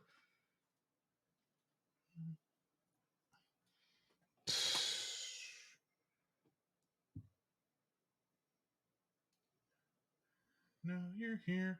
Now we're here. Yeah, exactly. Right where I belong. That's the name of the song. I had to sing it part of it. Because I'm right where I belong. Okay, moving on. Rizzo the Rat appeared throughout the final season of The Muppet Show in 1976, and along with Scooter and as the Happiness Hotel Bellhops in The Great Muppet Caper in 1981. But this is his first major role with the Muppets and his first appearance with his more wise guy personality. Oh, okay. Approximately 175 people as extras and a handful that were puppeteers performed during the wedding finale sequence. Mm-hmm. The crowd sequence took 1 day to film. Really? Yeah. The wedding finale features many of Kermit's Sesame Street friends, although only Bert, Ernie, and Cookie Monster have speaking roles. This was the last such cinema-released crossover. Instead of being traditional hand puppets, the tiny rats are controlled with rods to operate their heads and mouths. The scene of Miss Piggy singing Saying Goodbye with Kermit was filmed at the Lackawanna Rail Terminal in Hoboken, New Jersey. Waka waka. The train Piggy is on is an electric train that was designed and built by Thomas Edison. Really? Yeah. Cool. One of the rats is introduced as Tattooey, thus making him not only Tattooey the rat, but also Rat Tattooey, which is a play on the word ratatouille, which is the name of a traditional French disc, and let's be honest, a very popular Disney Pixar film. Ratatouille. Yeah. Baby Rolf can be seen operating on a plush Big Bird toy during the Muppet Babies dream sequence, which appears to be the Big Bird talking plush toy made in 1980 by Child Guidance. This was also, and this is the sad one to go out on here, the last Muppet film to have Kermit the Frog be played by Jim Henson before Steve Whitmire took on the role theatrically since the Muppet Christmas Carol in the wake of Jim Henson's death in 1990. Yeah. Now, I've seen this movie a bunch of times. I can talk about it a lot. I want to hear your thoughts first on what your first like is for this movie. My first like was, it's very early in the film, and I'm watching like, oh my gosh, this is hysterical. Okay, so Martin Price being attacked by animals. Oh my gosh. Bad man. Oh my gosh, that was so good. I was like, what in the, because Martin Price did such an amazing job because he's got animal, the actor playing him, or the actor playing him, Darby Coleman. Yeah, Darby Coleman. I'm sorry, Darby Coleman, the actor. Dabney Coleman. Dabney? Dabney. Yeah, Dabney Coleman. Because I recognize this actor from like a lot of places. Yeah, that's the thing about this movie is that a lot of the cameos, you either know exactly who they are, or you've seen them in everything, but have never heard their name. Yeah, exactly. So this be like it's the setup, the scene. It's more Dabney Coleman. Call him Martin. Yeah, Martin. Martin is the quote unquote the con artist producer who's like, oh, we just need $200 for each one of you, a piece from you, which is ridiculous. Yeah. And the cops bust in and be like, he grabs Gonzo. Of course, he grabs Gonzo and by the nose, of course, which is hysterical. And then he gets attacked by the Muppets. I'm like, oh my gosh. And he plays it flawlessly. Yes. Like he's actually being attacked by these Muppets and they're all reacting to just like, they're all just being dragged by him the entire time. And it's absolutely hysterical. And I want to call him Monster, but his name is Animal. Yeah, it's Animal. Animal is just it's like, Batman. It's actually hysterical. I am laughing so hard. And yeah. So yes, that was absolutely hysterical. So yeah, that's my number one, Animal getting to attack the character. Yes, that's my number one. All right. My first like for this is that the song Saying Goodbye is legitimately a sad song that's in the middle of this film. Yeah, agreed. And it's like the last real musical number until you get to the Muppet Baby song that I can't remember the name of. And then that's the last one until like the end of the film. But it's a sad song about, it's like our way, it's what we all had to go through when school was done, is that everyone went their separate ways. And it's good for this to happen, but it's like, it's hard to say. And you get all these characters like going, getting on trains, riding bikes away, all of them leaving Kermit. And it's like, this is legitimately almost heartbreaking. Yeah. It's not the most heartbreaking moment in the Muppets movies, but it's like, this is a legitimately heartbreaking moment I was not expecting to get in the middle of this film. But yet they have to leave in order for, the rest of the film to actually take place. So, yeah. And a lot of the other songs in this are good too, but really it's Saying Goodbye is one of the ones that always sticks in my head. I got you. It's like, this is the song that didn't need to happen in many ways, but it sticks with me. Yeah, because the moment of them leaving had to happen, but the fact that we get this nice song of them saying, "Yeah, we've got to say goodbye. We got to move on. I completely agree. Not gone the way we wanted it to." Mm-hmm. This is almost the end of the Muppets song. Yeah, agreed. Before and even though this is not really about the formation of the Muppets, but yeah, it's that kind of thought process. Yeah, obviously, because this movie is about these characters and the whole bit. Because you get this great, sending off that they have to go their own ways to try to make a living because they know they can't do it anymore. And obviously, in the back of your mind, they're going to come back together. You know this, but it's just that be like taking away the cynicism. Thank you. Taking away the cynicism of it from being a reviewer, and it's just like, wow, this is a really touching scene. Yeah, it's very well done, and a lot of the effects they did are very well done. Definitely when one of the characters rides off on a bike.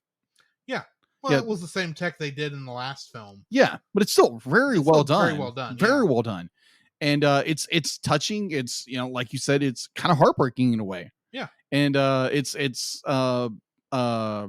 Kermit sticking to his guns and going to the top of the Empire State Building, be like, I'm not leaving New York. Yeah. And it was very fitting to, I think this is the end of the first act, I think. Pretty much. Yeah, pretty end of the first act.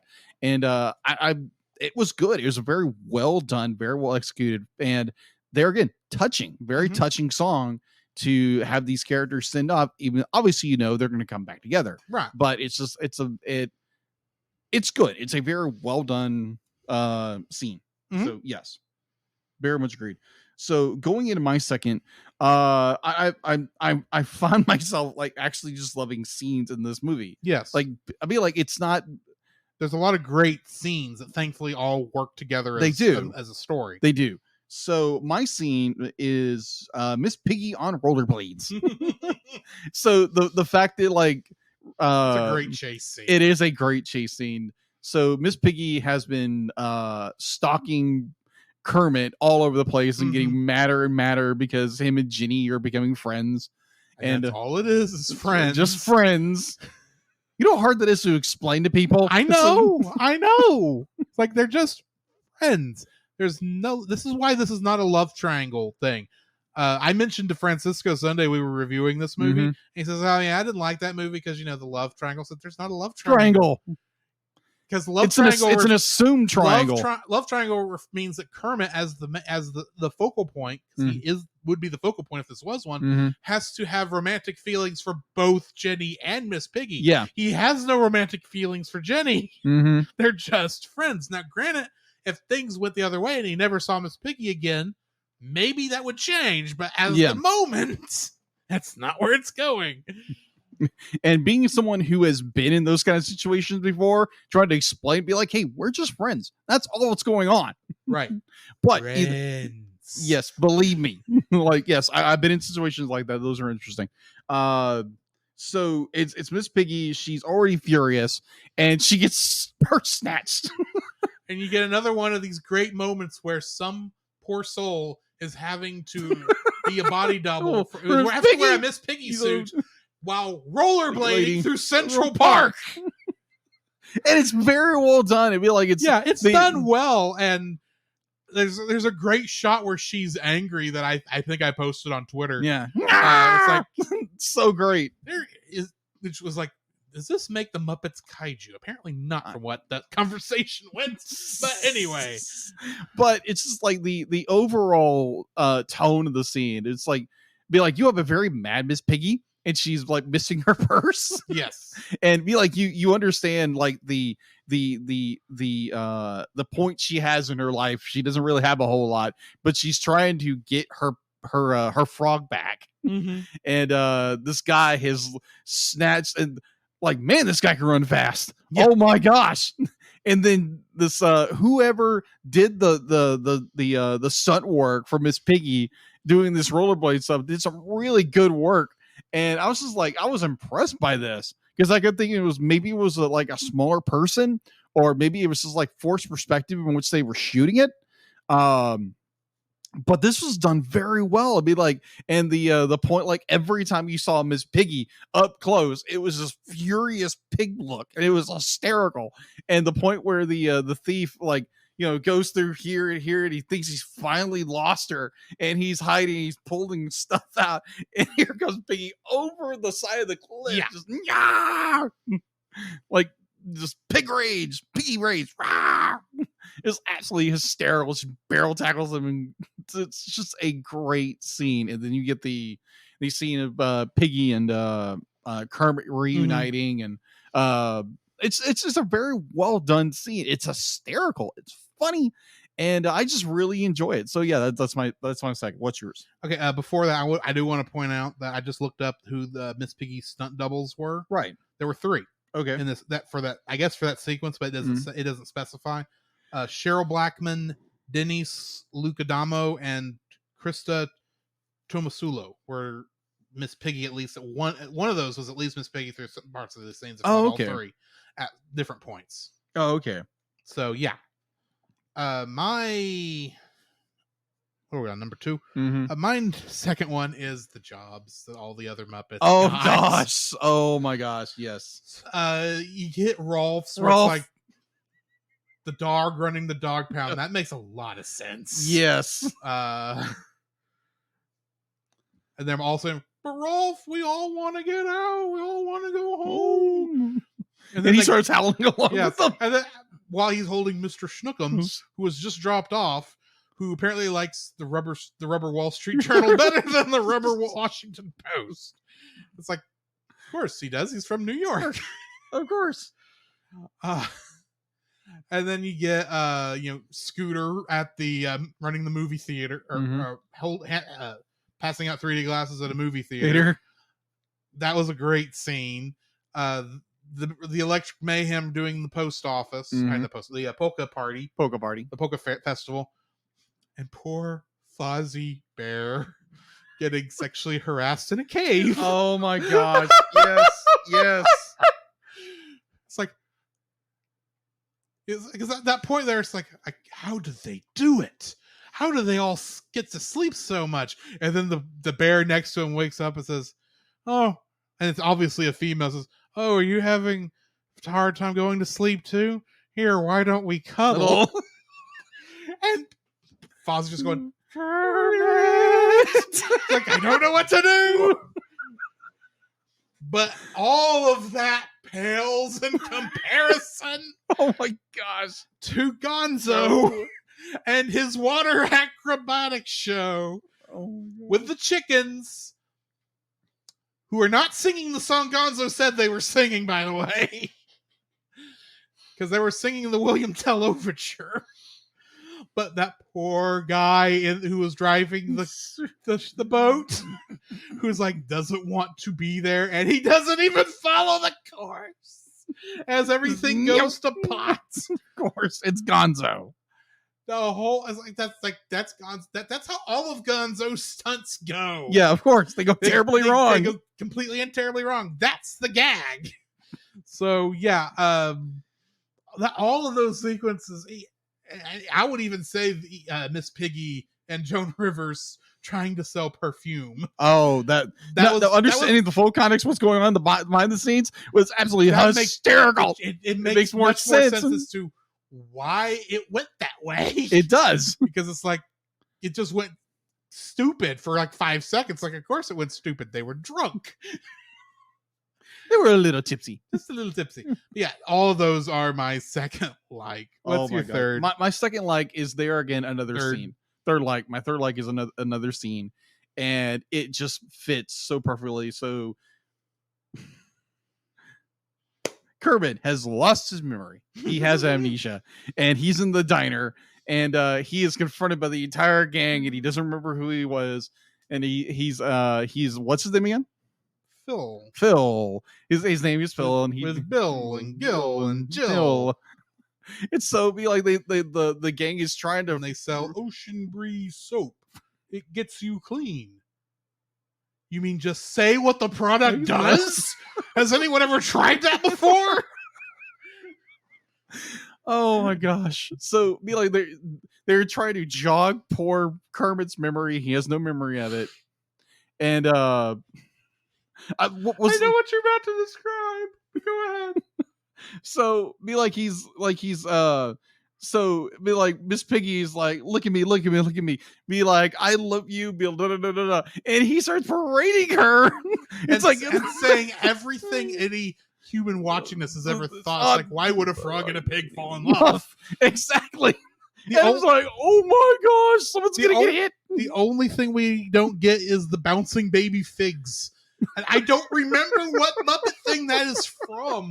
It's a lie. It's like that's always stuck in me. It's like, what would their children be? Yeah. Bouncing baby figs.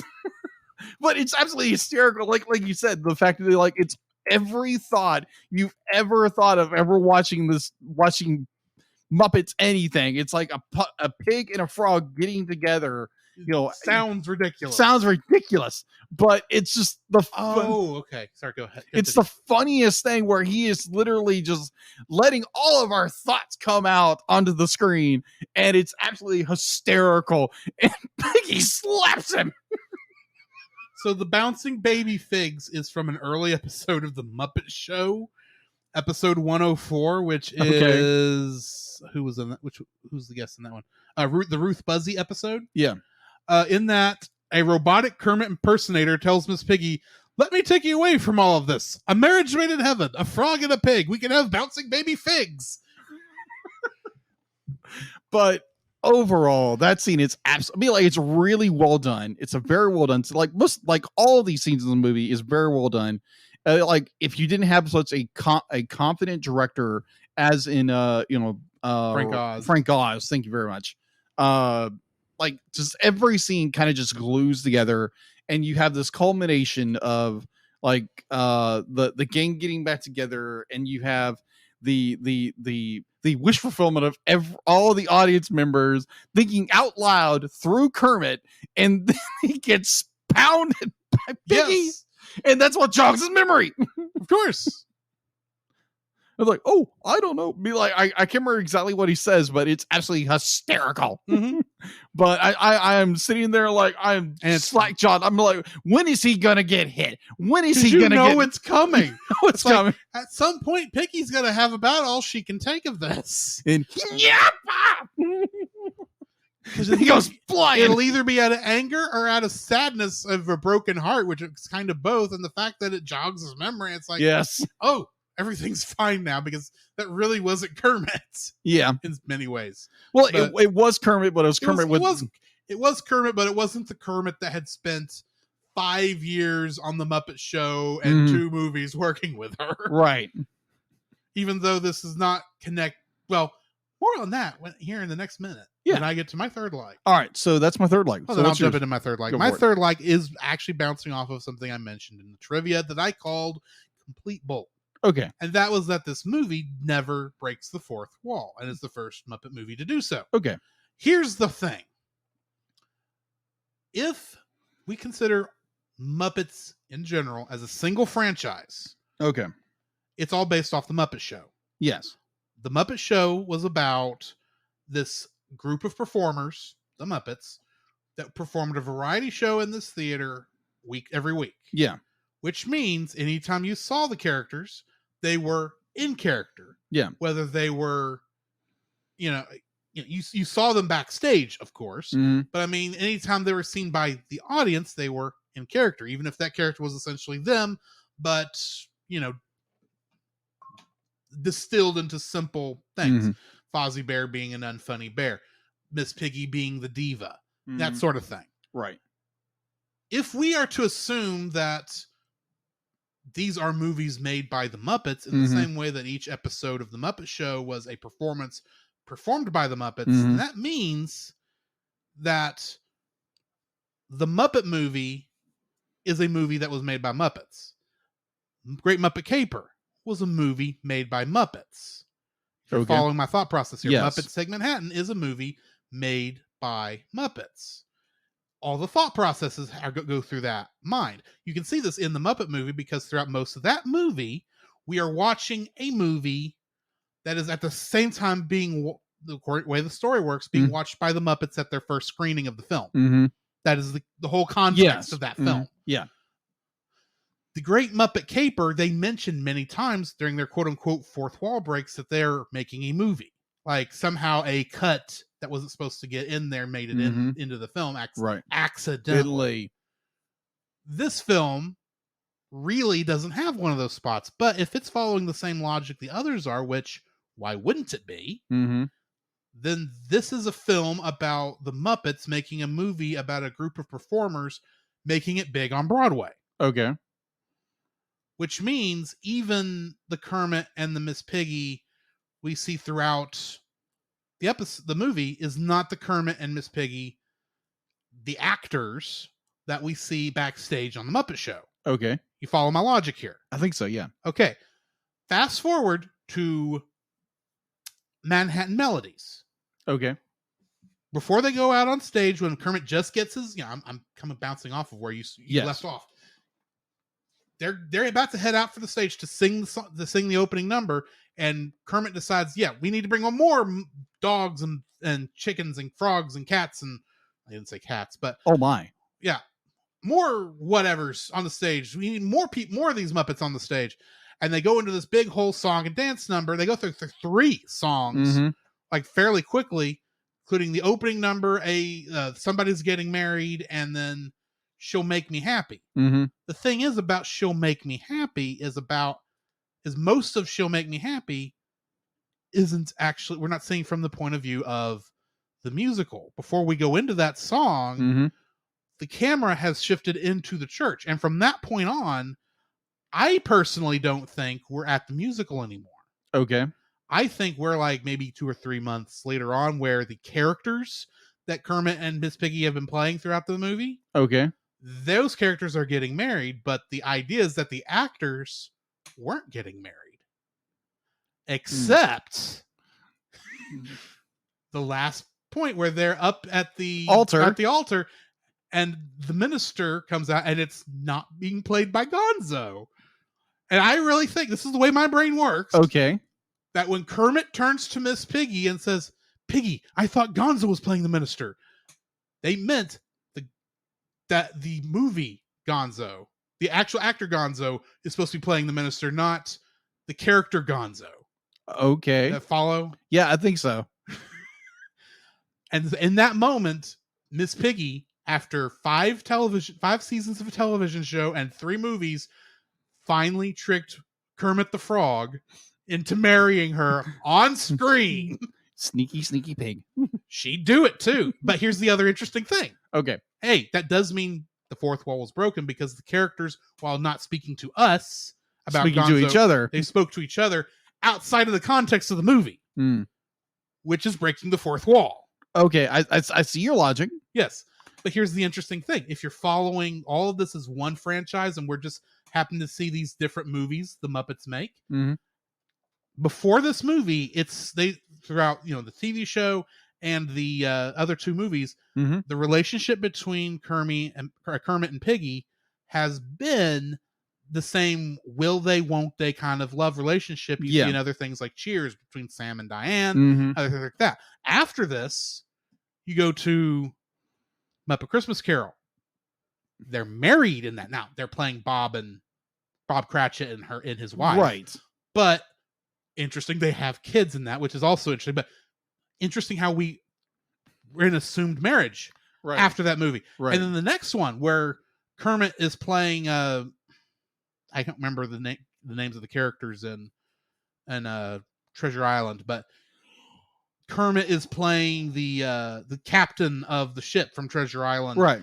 And Miss Piggy is like the reclusive love interest he used to have that got left on the island somehow. I don't remember the exact story. And it's not a will they, won't they. It's they have, and they've separated to some degree. Yeah, I remember that. Yeah. In other words, the moment the marriage happens in Muppets Take Manhattan, the relationship changed, and it stayed changed all the way up through even the Muppets and the Muppets Most Wanted. Really? Yes. And through all the other little things you see on there. Yeah, there's not a lot of points where Kermit and Miss Piggy get a chance. Even in even better, the ABC Muppet Show, Okay. the one that's the Office kind of ripoff. Yeah. The big selling point of that, and they actually release, I'm not kidding here, a press release announcing that Miss Piggy and Kermit the Frog were breaking up. I remember that. It was a big enough deal. It's like the marriage that happened in the Muppets Take Manhattan is over. And they've gone their separate ways, yet Kermit is still producing her show. You have really thought this through. I've thought too much about it, but Apparently. it's the weird thing. It's like they never broke this, as Nathan from the Monster on Film Vault says, they never broke the kayfabe. It is the same. They kept with, like, the moment this marriage happened, it happened, and the characters were married at that point. Wow. Okay. Of the actors who were playing the characters. Wow. And if you don't believe me about it, it's always actors playing it's always the Muppets playing characters. Mm-hmm. All you got to do is look at the opening credits of Muppet Christmas Carol, because after it says Michael Caine as Ebenezer Scrooge, what is the very next credit? Kermit the Frog as Bob Cratchit. Cratchit. Miss Piggy as whatever Bob Cratchit's wife's name is. Yes. I don't remember. Gonzo the Great as Charles Dickens, and Rizzo the Rat as himself. They literally play into that the whole time. Wow. And I need to see Muppet Treasure Island because it's been years since I've seen it. You've seen it since I've seen it. Wow. But I wouldn't be surprised if they played into that there also. And it's just really interesting how they kept with that. Yeah. Now, I don't know if all the little minor Muppet things that is interspersed in between there, like the Muppets Go to Walt Disney World and a couple of the other little things. Yeah. We will have to do the Muppets Go to Walt Disney World at some point because it's weird. Okay.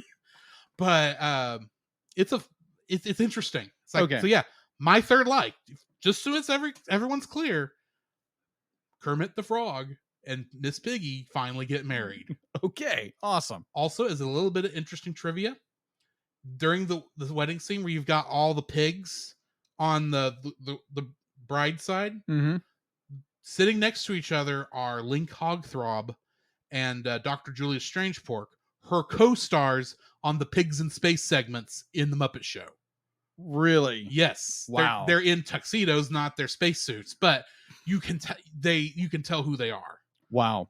And the only memorable face on Kermit's side is Robin, but Niffy Robin. But okay. Anyway, all right. So many of those other frogs show up in like other things, such as the Muppets Go to Walt Disney World. Okay, gotcha. As Kermit's family. Interesting. I know too much. Apparently, which is always a good thing when it comes to this stuff. Yes. So I want to make one side note. It's kind of a bonus, but side note. Mm-hmm. Like, so like towards the end, they're about to leave for the theater, and they pull this. Bill, Gil, and Jill just go along with it. No, it's not that. It's not that. It's one of the cameos, which I was not expecting. Uh-huh. Brooke Shields. I was like, what? Why not? She was a big actor. She was a big actress at the time. I was like, and whoa, that's Brooke Shields. This was at a point in time where the Muppets were the thing to cameo on. If they wanted you to be there, you went out of your way. In fact, they even said that they had planned a cameo for Dustin Hoffman as one of the producers, but unfortunately, he could not get that to work into his schedule. Really? Yeah. That's just really cool because be like, it's really interesting because when I saw that, I was like, whoa, that's Brooke Shields. Be like, I recognize a lot of these other characters. I didn't know who they were. I just recognized them. Yeah. Brooke Shields and like two others, like I knew who they were. And I was like, wow, okay, that's interesting. Mm-hmm. I was a little kind of like, that's the great thing about Muppet movies is you have no shortage of cameos. That is true. Because they always have to bring in the special guest stars, just like on the Muppet Show. Gotcha. All right, so if I could work the Muppet Show into a TAS thing where it wouldn't just be us talking about random skits, I would do it. But unfortunately, because of what the Muppet Show is, there really is not much ongoing stories. So, right. Well, we could do a special at some point, maybe in between series, that we could probably do. I don't know, the Star Wars one. The Mark Hamill episode is one we probably should do because. Holy crap, that episode was prophesying. Heavily prophesying. It's like if you didn't know any better, it was planned. But anyway, Oh my gosh. So let's get into our dislikes. dislikes. Yeah, what's your first dislike? My first dislike. Now, granted, this is not a slight against the film, Granted, and this is I'm wondering if we have the same dislike on one thing. maybe. So a lot of films do this, and then it automatically dates itself. Yes. So you throw in like current events, what's going on, and you play that into the movie, and then it automatically dates the film. Yes. So mine is with the Muppets films in general is the great use of cameos. Mm-hmm. They're great. It just dates the film immediately. Yeah. Like if you're watching it from a 2021 from a film that was made in 1987, Yeah. be like, it automatically dates it. Be like, now granted, you can tell it's a dated film, but automatically you have to scratch your head. It's like, I recognize this actor, but I don't know who he is. Be like Brooke Shields or I know Brooke Shields because Brooke Shields Or Joan Rivers. Joan Rivers. When she wasn't made completely out of plastic. Yeah, she looked human. Yeah. I recognized her. I recognized what was her in the not the other diner. Oh, Lisa Minnelli? Yeah, Lisa Minnelli. I recognized her. Everybody else was like, what are these people? Because it was more be like if it's one of those films that if you watched it in 1987 when it came out, it's 84. like, oh yeah, huh? 84. Okay, it came out in 84. Yeah, that's right. It came out in 84. For some reason, I keep thinking 87. But for some reason, watching this film, I kept thinking I was halfway expecting because I saw a character come up from the sewers. I was halfway expecting a Ninja Turtle. It could have been. But we're not far from the creation of Teenage Mutant Ninja Turtles, the movie. But it's like if you're watching it during the time period, it's like, oh yeah, I know exactly who these people are. It's like, blah, blah, blah, blah. Now, granted, 30, 35, nearly 40 years later, it's like, who are these people? Now, granted, if you are a person from that age, be like, yeah, you're going to know exactly who they are. Well, or someone like me, it's like, I recognize them, but I don't know who they are. But it also depends on what they're doing. If it's like, I look back at stuff like, say, in the Muppet movie, when you have Mel Brooks, of all people. Oh, yeah. Playing the role of the German scientist who's Yes. going to fry the little frog brains. I will remember that without even caring that it's Mel Brooks. Yeah. I only know now it's Mel Brooks because I looked it up and I was curious. I was like, oh, that is Mel Brooks playing a stereotypical German scientist, and I bet he's playing him like he's a Nazi because Mel Brooks is Jewish and likes making fun of Nazis. And then you got Steve Martin in that one. But in this one, I mean, admittedly, most of the cameos, and I agree with you with this part, most of the cameos fall flat. And they do. As funny jokes in the sides, most of them have nothing outside of they're here and they said their 2 or 3 lines and then they left. Yeah. The only one I think really stands out, in my opinion, is Joan Rivers. Yeah. Because she was drunk. That is so true. She and Miss Piggy were drunk in a store, which is hilarious. Oh my gosh! Don't get me wrong. Even the skater, who's you said you recognize the actor when you saw him. Yeah, I don't. Unfortunately, he's got a memorable part of there because it's like he's the one that Miss Piggy stole the skates from, and he comes up and is trying to get the skates off of her, and she says, "You gave Jenny the Huggies. You gave Jenny the Huggies, dude." Oh yeah, I forgot about you. Give Jenny the Huggies because he's like on Kermit's side for a quick second. It's like the whole bit with him is hilarious. It is hilarious, but at the same time, I have no idea who he is. So it's like when those cameos fit, they're great. When they don't fit, yeah, exactly.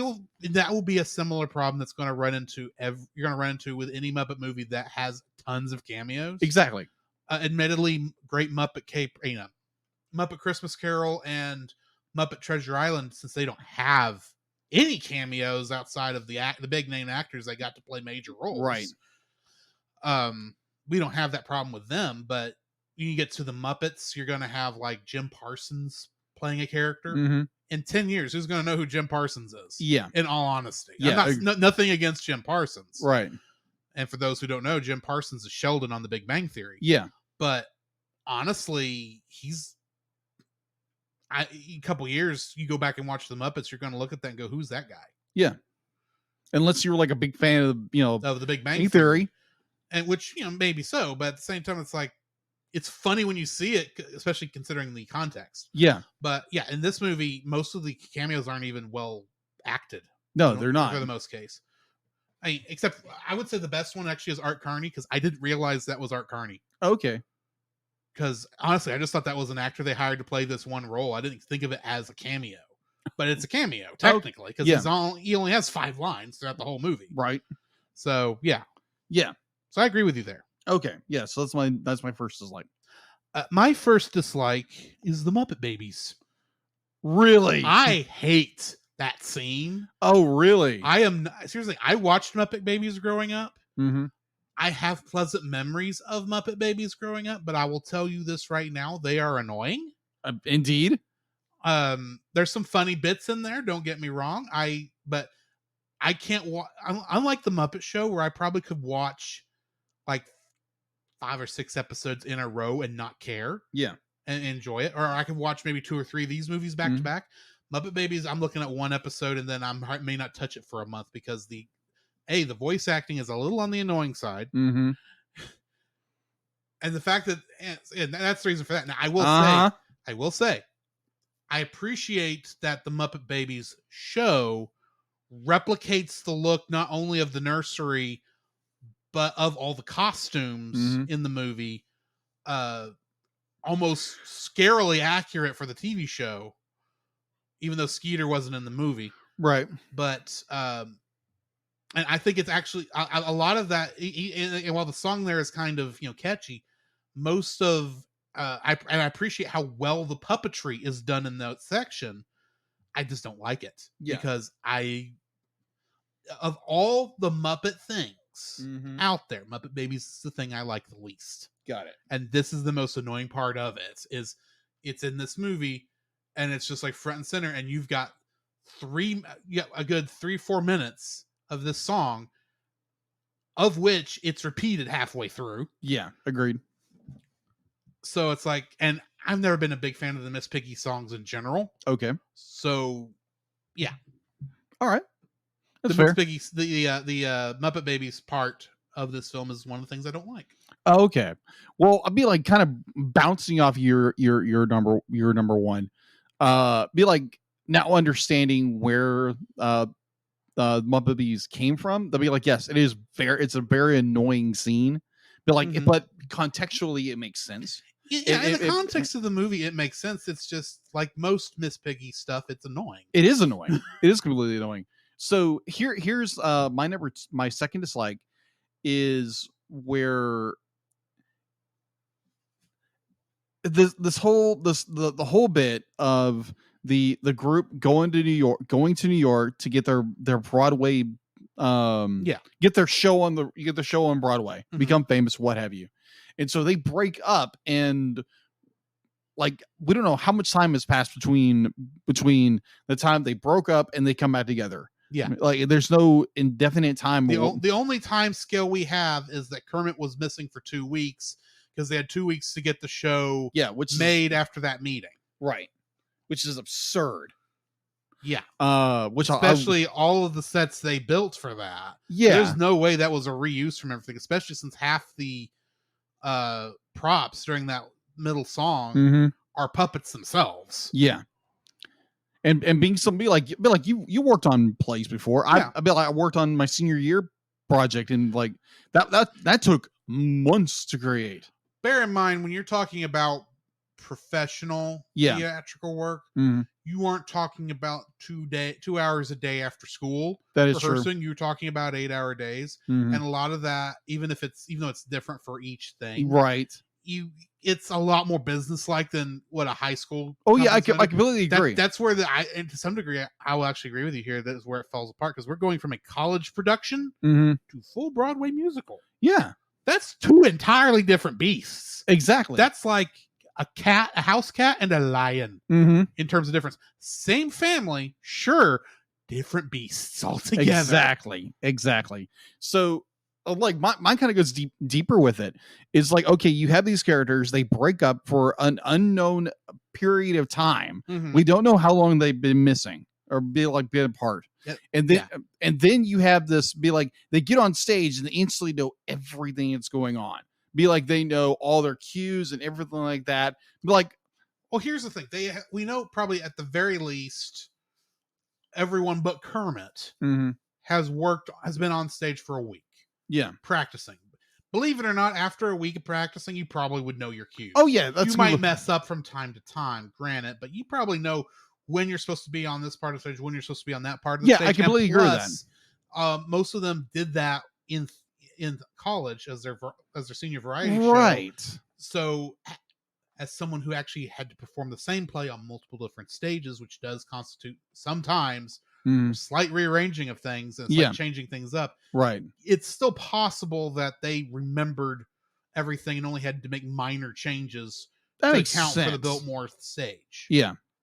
That makes sense. But at the same time, 2 weeks is very quick to produce that many sets. Yeah, agreed. It'd be like that's as they were going. Yeah, it is a little absurd. It's a little absurd, and definitely the dramatic difference between, like you said, with a college performance and then a Broadway performance performed, and this show gets sold out somehow in 2 weeks. Good night. You barely had time to advertise. Yeah, exactly.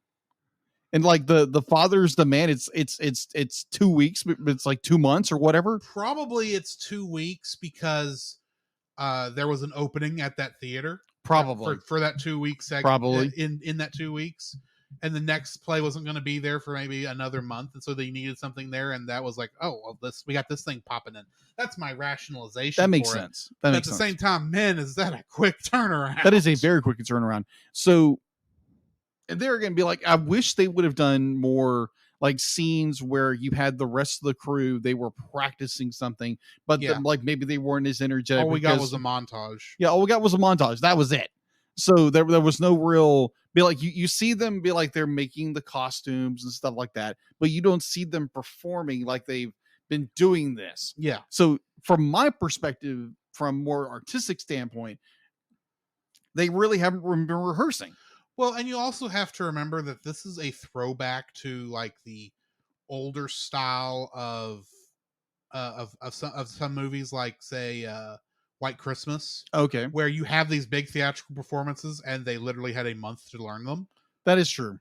It is Hollywood after all. Yeah. I mean, you're supposed to look at this and go, it's like, yeah, I can believe they figured this out in a week. Yeah. You're supposed to accept it and move on. It's because it's a throwback to that sort of thing. Yeah, agreed. It's not meant to be accurate to how long it probably would have actually taken to get all this ironed out. Oh, completely agree with that. Yeah, it's be like it's very much a nitpick. And yeah, that's my number 2. What's yours? My number 2, I mentioned this kind of earlier. This movie depicts New York City. Oh, yeah. The way New York City has always been depicted. Kind of a little bit of a garbage can in many ways. Not the actual word I want to use here, but we are a PG show. Yes. For the most part. Right. And the thing is, this is showing it at its most fairy tale-esque because that's kind of how the Muppets work. Okay. They always kind of show stuff in its best light, and we still get scenes where, even though almost every time it's Miss Piggy reacting to the not quite love triangle things going on between Jenny and Kermit. Yes. But she's like banging on stuff and making all these moves, and it's like, oh look. And it's like, oh gee, what's that sound? Oh, it's New York. It's New York. It's like, this is what happens in New York? Because from this distance, Miss Piggy hitting that pipe against that light pole or whatever it was she was hitting it against does sound like gunshots. It does. And I think that's intentional. Yeah. It's like, oh, it's New York. Of course there's gunshots. Of course there's gunshots. And even the next... Then you get the part where they're in the apartment where Miss Piggy's watching at the diner. Yeah. It says, oh, gee, that a lot of that's been happening at that apartment lately. Oh, it's New York.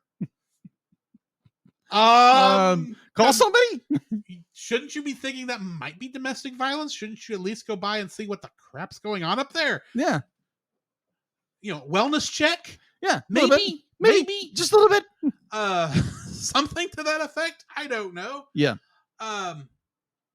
it's like all this is like you get the glitz and the glamour of Broadway, but then you get all the dirt of New York in it at the same time because it's all part of the same package. Now, granted, that whole part there where Miss Piggy's trying to watch Kermit and Jenny, and the construction workers start catcalling her. Yes.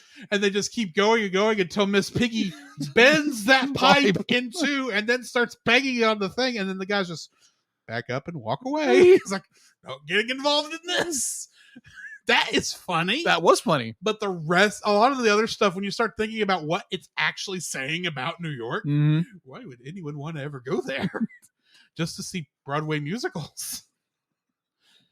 Also, this has got to be one of the only movies that takes place in New York where I didn't see the Statue of Liberty. Yeah, I don't think I would say that is weird. I never saw the Twin Towers either. No, that's because before the Twin Towers weren't built yet. They were built in the 70s. I'll have to double check. But yeah, the Twin Towers are not in this film for whatever reason. Yeah, weird. I don't remember why, but it's not because they were edited out. They were not in the original film. Yeah, that's just weird. So yeah. Anyway. Yeah. So was it everything? Yeah, that's the end of my second line. Okay. So my third dislike is kind of an oddball, but it's the scene in which they have finished their college performance of their senior play or whatever variety show. Senior variety show. And it's a scene in which could never be replicated in our modern day times. Okay. Could never would fly ever again. Is the animal chasing the woman out yes! of the cafeteria? Woman! Well, the funny part is that Kermit's giving his speech. It's like, yeah, we're all thankful to be graduating. Some of us with honors. And then animals chasing the woman out of the cafeteria going, woman! Sticks his head back in, woman! And Kermit goes, and some with daily psychiatric help. Believe me, the scene is a great joke. The joke is good. It would get you written up faster than anything else nowadays. Or get you canceled. Yeah. Which will be like, we don't promote people like harassing people at all. We don't, but good night. This was Animal at the time. This was Animal in the 1980s. This was the joke. Animal saw something he liked, he went after it. But yeah, it's be like I remember seeing that scene. It's like, this would not fly in today's culture. But it's funny to watch. Not recommending it, not endorsing it, but at the same time, it's funny because it's set in the 1980s and it's the character of Animal. Yes. So yeah, that's just more. Yeah, we're never going to see that kind of scene ever again.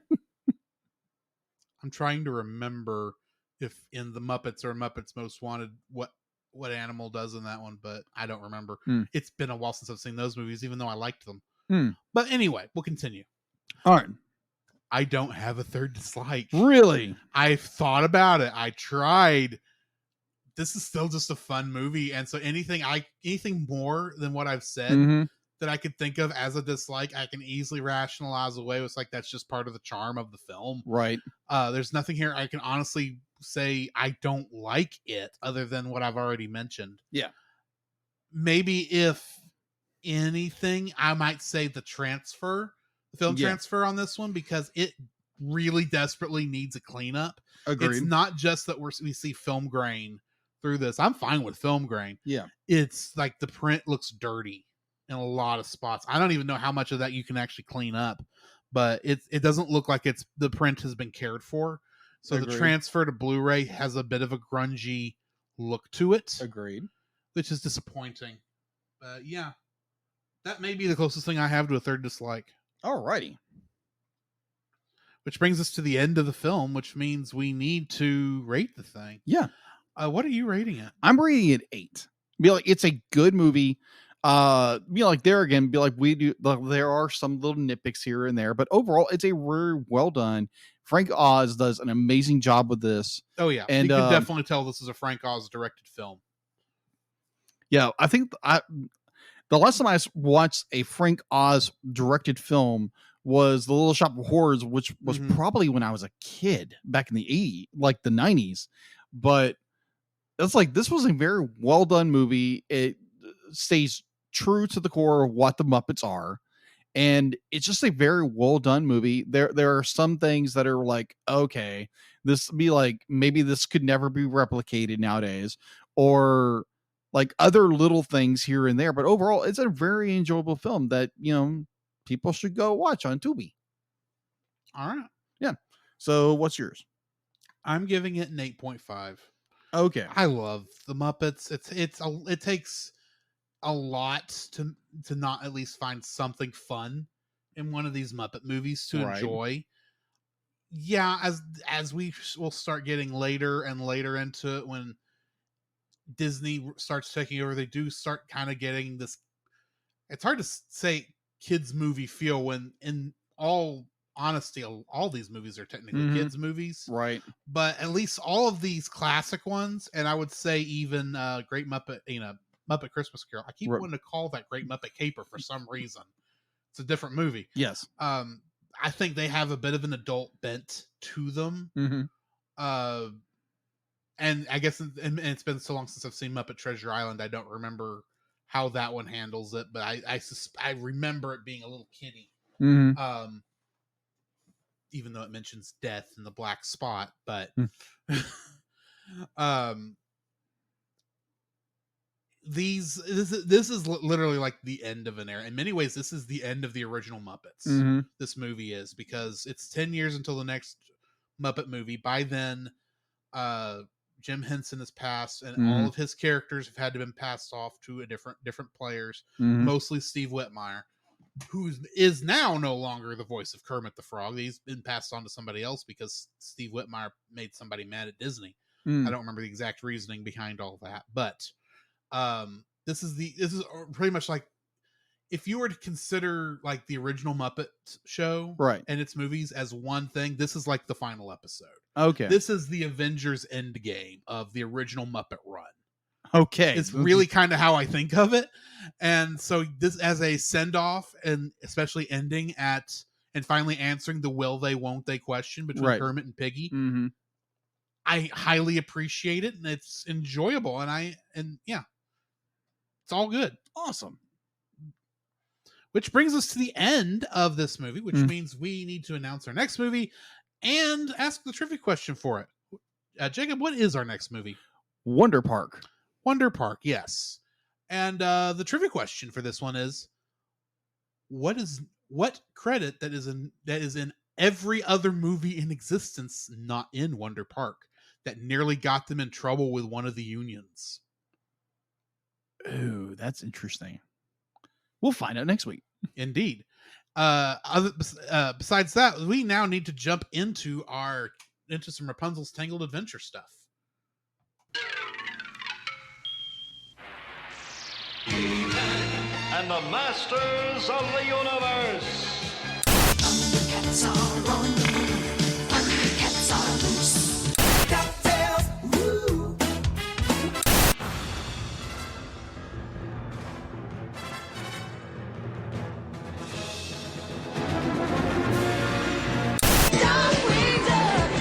Let's get dangerous.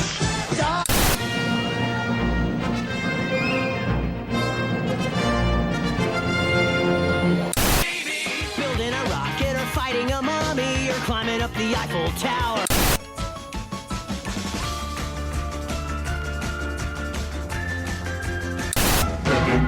They're Pinky and the brain.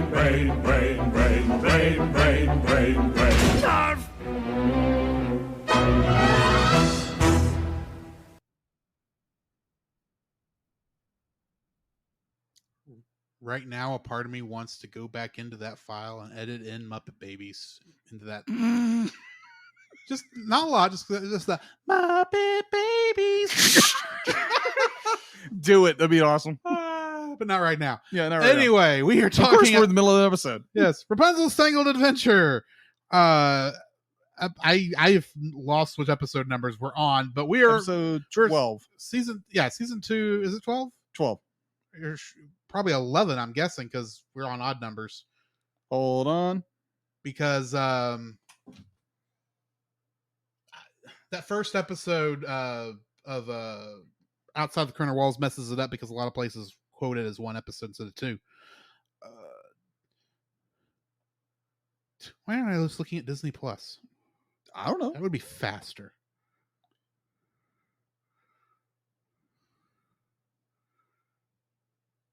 Yeah, Rapunzel and the Great Tree is the next episode. 13. Okay. We're on episode 13. Okay.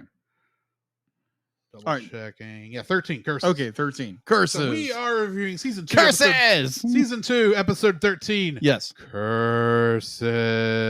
I think I made this joke last time too. You did. I'm going like all Mojo Jojo. Curses. There's no such thing as curses. Or is there? Okay. This episode was directed by Stephen Sandoval and written by Kelly Hannon. Synopsis is Rapunzel meets again with Madame Con Artist and Vigor the Visionary. Oh, gosh. Boy, Yeah. how this is matched up with the movie. We already had a con artist tonight. True. Vigo issues a curse on Rapunzel shortly before she and her friends cross a dangerous mountain pass. Guest cast for this includes Carol Kane as Madame Con Artist and D. Bradley Baker as Vigor. Similar to Vigor the Visionary, Vigor stares at Eugene weirdly again at the end of the episode for almost no good reason in this one. The episode is based around the placebo effect. Because when Rapunzel thought bad luck would happen to her, they do, and Eugene's lucky moose tooth causes it not to be bad luck. True. That's the trivia for this. What are your thoughts on this episode? My thoughts on this episode, it's like these two episodes are very much travel episodes. Oh yeah. Be like we're trying to get from because that's the thing we point talked A about. to point B. This is the thing we talked about a couple weeks ago. It's like season 2 has got these episodes where we're at a location for a number of episodes. And then we have a couple travel ones until we're stuck at another location for a number of episodes. Yeah. We're in the travel part. Yeah, we're in travel mode. Interestingly, even the next big episode that's technically an hour long is also technically a travel episode, even though there's a big moment in the middle of it. Yeah, quite a few big moments, actually. Really big moment. Yeah, huge. So going back to the episode and what we're reviewing now is they are trying to get across this enormous gorge, which is like almost impossible to get across. That is the thing. We see this crossing. Yeah. And the only way to get across it are these pillars with rocks that are balanced on top of them precariously. And the first thing that pops in my mind is, this is not a well-traveled road. No, it's not. Because I mean, Max should not be happy with as much trouble as he went to for them to rebuild the RV up to Corona's transportation code. Oh my gosh. Which we heard about last episode. Yes. It's like, how does he feel about this road? It's like, you're going to have to jump pretty much all the way across. Right. Or you could just do like Vigor and Con Artist did and just go through the valley, but whatever. Whatever. Yeah. Well, that kind of comes into play later, but stupid Con Artist. Stupid monkey. Stupid monkey. That's a production company. But anyway. But it's an enjoyable episode. It's more Rapunzel feels like she is being cursed, and being the very being the very adventurous character that she is that she's one of these characters that be like, she gives anything a chance. She'll do anything once within reason. Yeah. And she already did this once. That's the problem. That is true. She did do this. Now one. she's doing. Well, she didn't ask for a vision. She just went to get her telescope back. Yeah. Which, I'm sorry. I get that the telescope was important to her. The minute it fell off completely accidentally, it's nobody's fault that she lost the thing. That should have been it's like, well, we're never getting that back, because here's the thing. It fell off a cliff.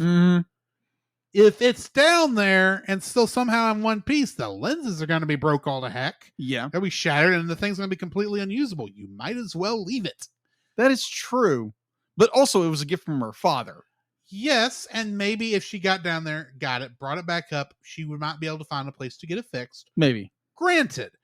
But a part of me is still thinking, you just lost it, and you're not ever going to get it back, because the chance, if Vigor and Con Artist were not down there, they never would have found that thing. Probably not. In reality. Yeah, it's a good setup to bring those characters into the show, into the episode. And based on accidental research that pops up when you're doing research on characters for this, I know that they come back, that they are playing an important part in the season. But at the same time, I'm still looking at it and going, if they weren't there, Rapunzel, you couldn't keep going. That is true. Not with your telescope, anyway. That is true. Be like, yeah, it's one of those more that, do you believe in curses? Do you not believe in curses? Yeah. Be like, do you believe that? Be like, if you do something, you're curses. Yeah. It'd be like, are you doomed forever to be? You know, so that the so-called curse is going to follow you around. And Eugene, his entire be like, there's just curses. It's just happens, circumstances. It happens. And the fact to be like, towards the end of the show, into the episode, he is like almost believing now in curses, or at least something akin to curses in a way, or good luck, at least when he grabs the horseshoe that's just down there for no reason. Well, he's got to pick that up for Max and Vanellope.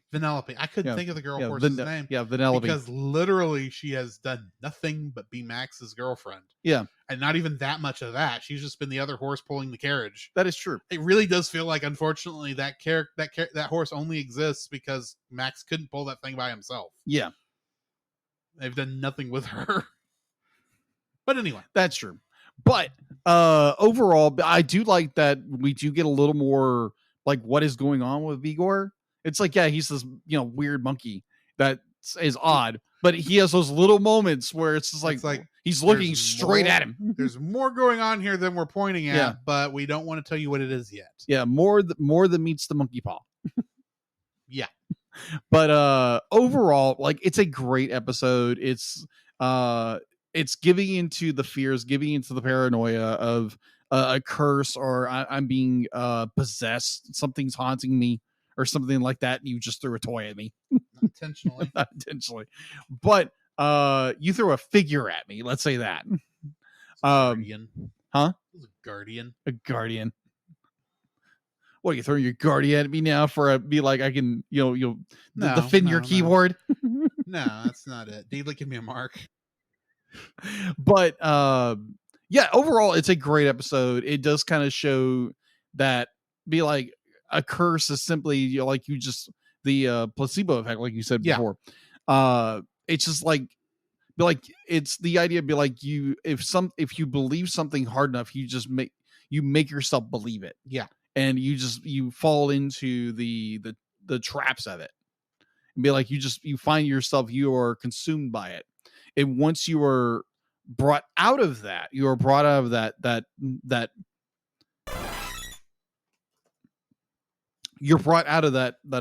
mental state, that your confidence is back. And like you said, like, once Rapunzel realized, like, even though be like Eugene did trick her, that be like, oh, it's this moose tooth, which was actually Shorty's tooth. Which I agree with Rapunzel. It was Edna.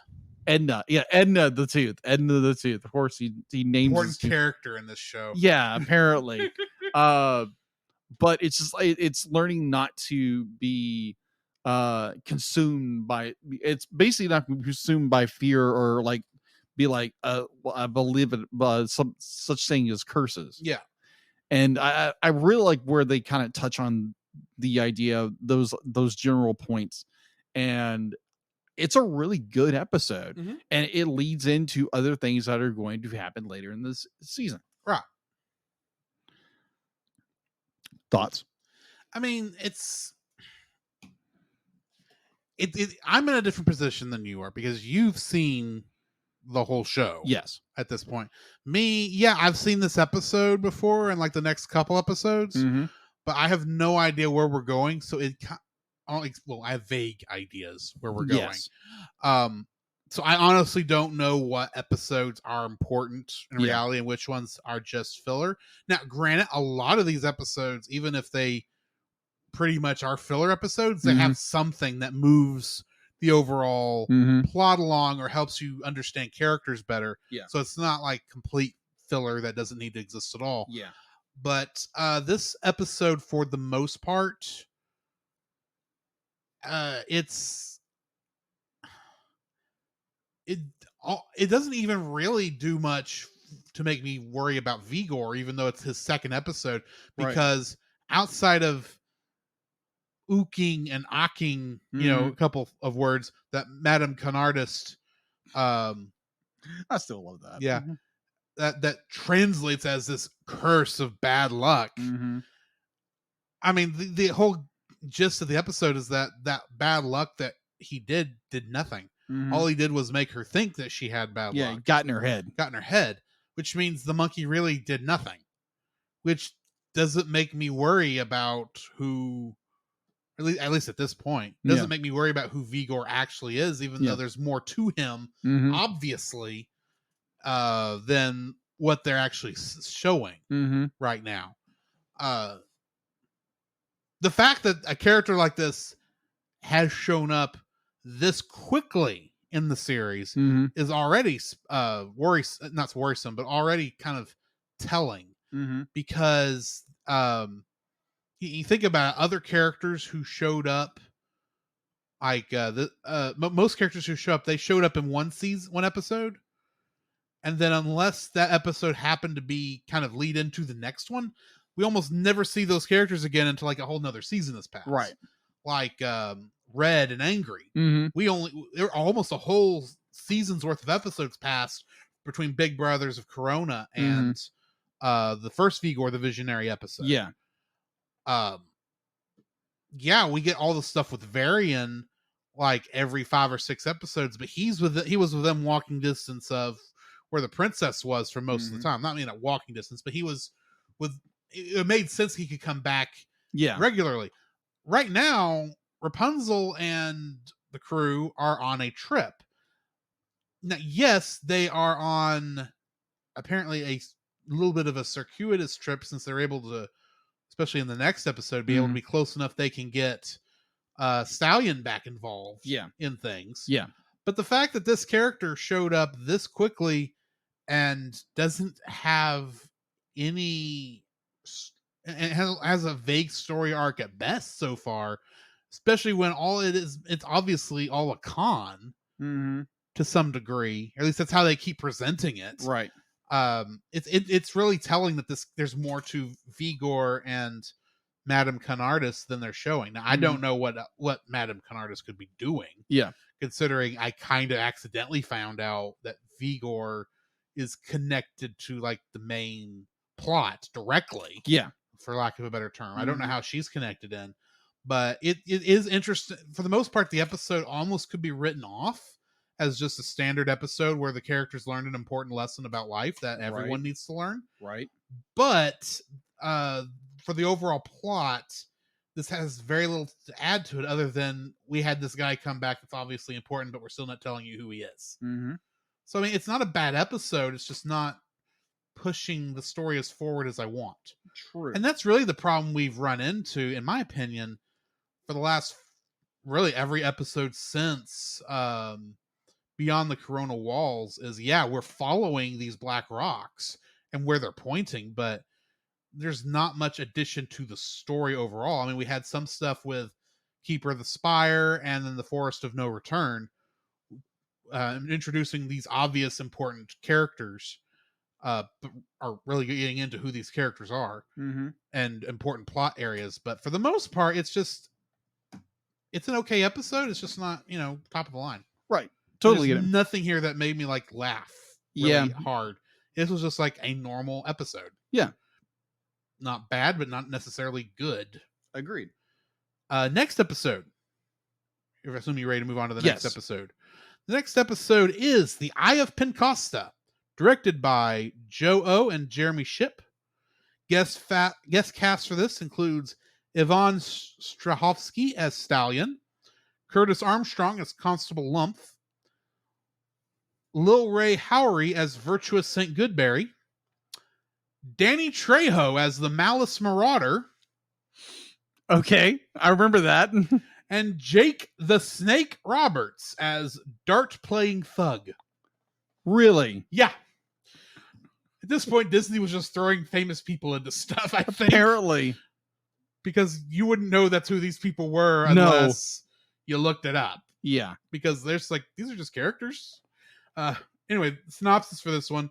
The group arrive in the town of Pencosta, but Eugene is immediately thrown in jail for having previously stolen the town's largest diamond, the Eye of Pencosta. The sheriff declares Eugene to work in a deadly copper mines, and soon the rest of the group are thrown in jail. Rapunzel negotiates with the sheriff to find and retrieve the Eye of Pencosta in exchange for everyone's release, but must return in 2 days. Rapunzel confronts Eugene about theft, who reluctantly reveals he previously worked together with Stallion, forcing Rapunzel to seek Stallion out and persuade her to help. Rapunzel and Stallion track down the new owner, Mr. Goodberry, who agrees to hand over the eye if they participate in a wrestling match.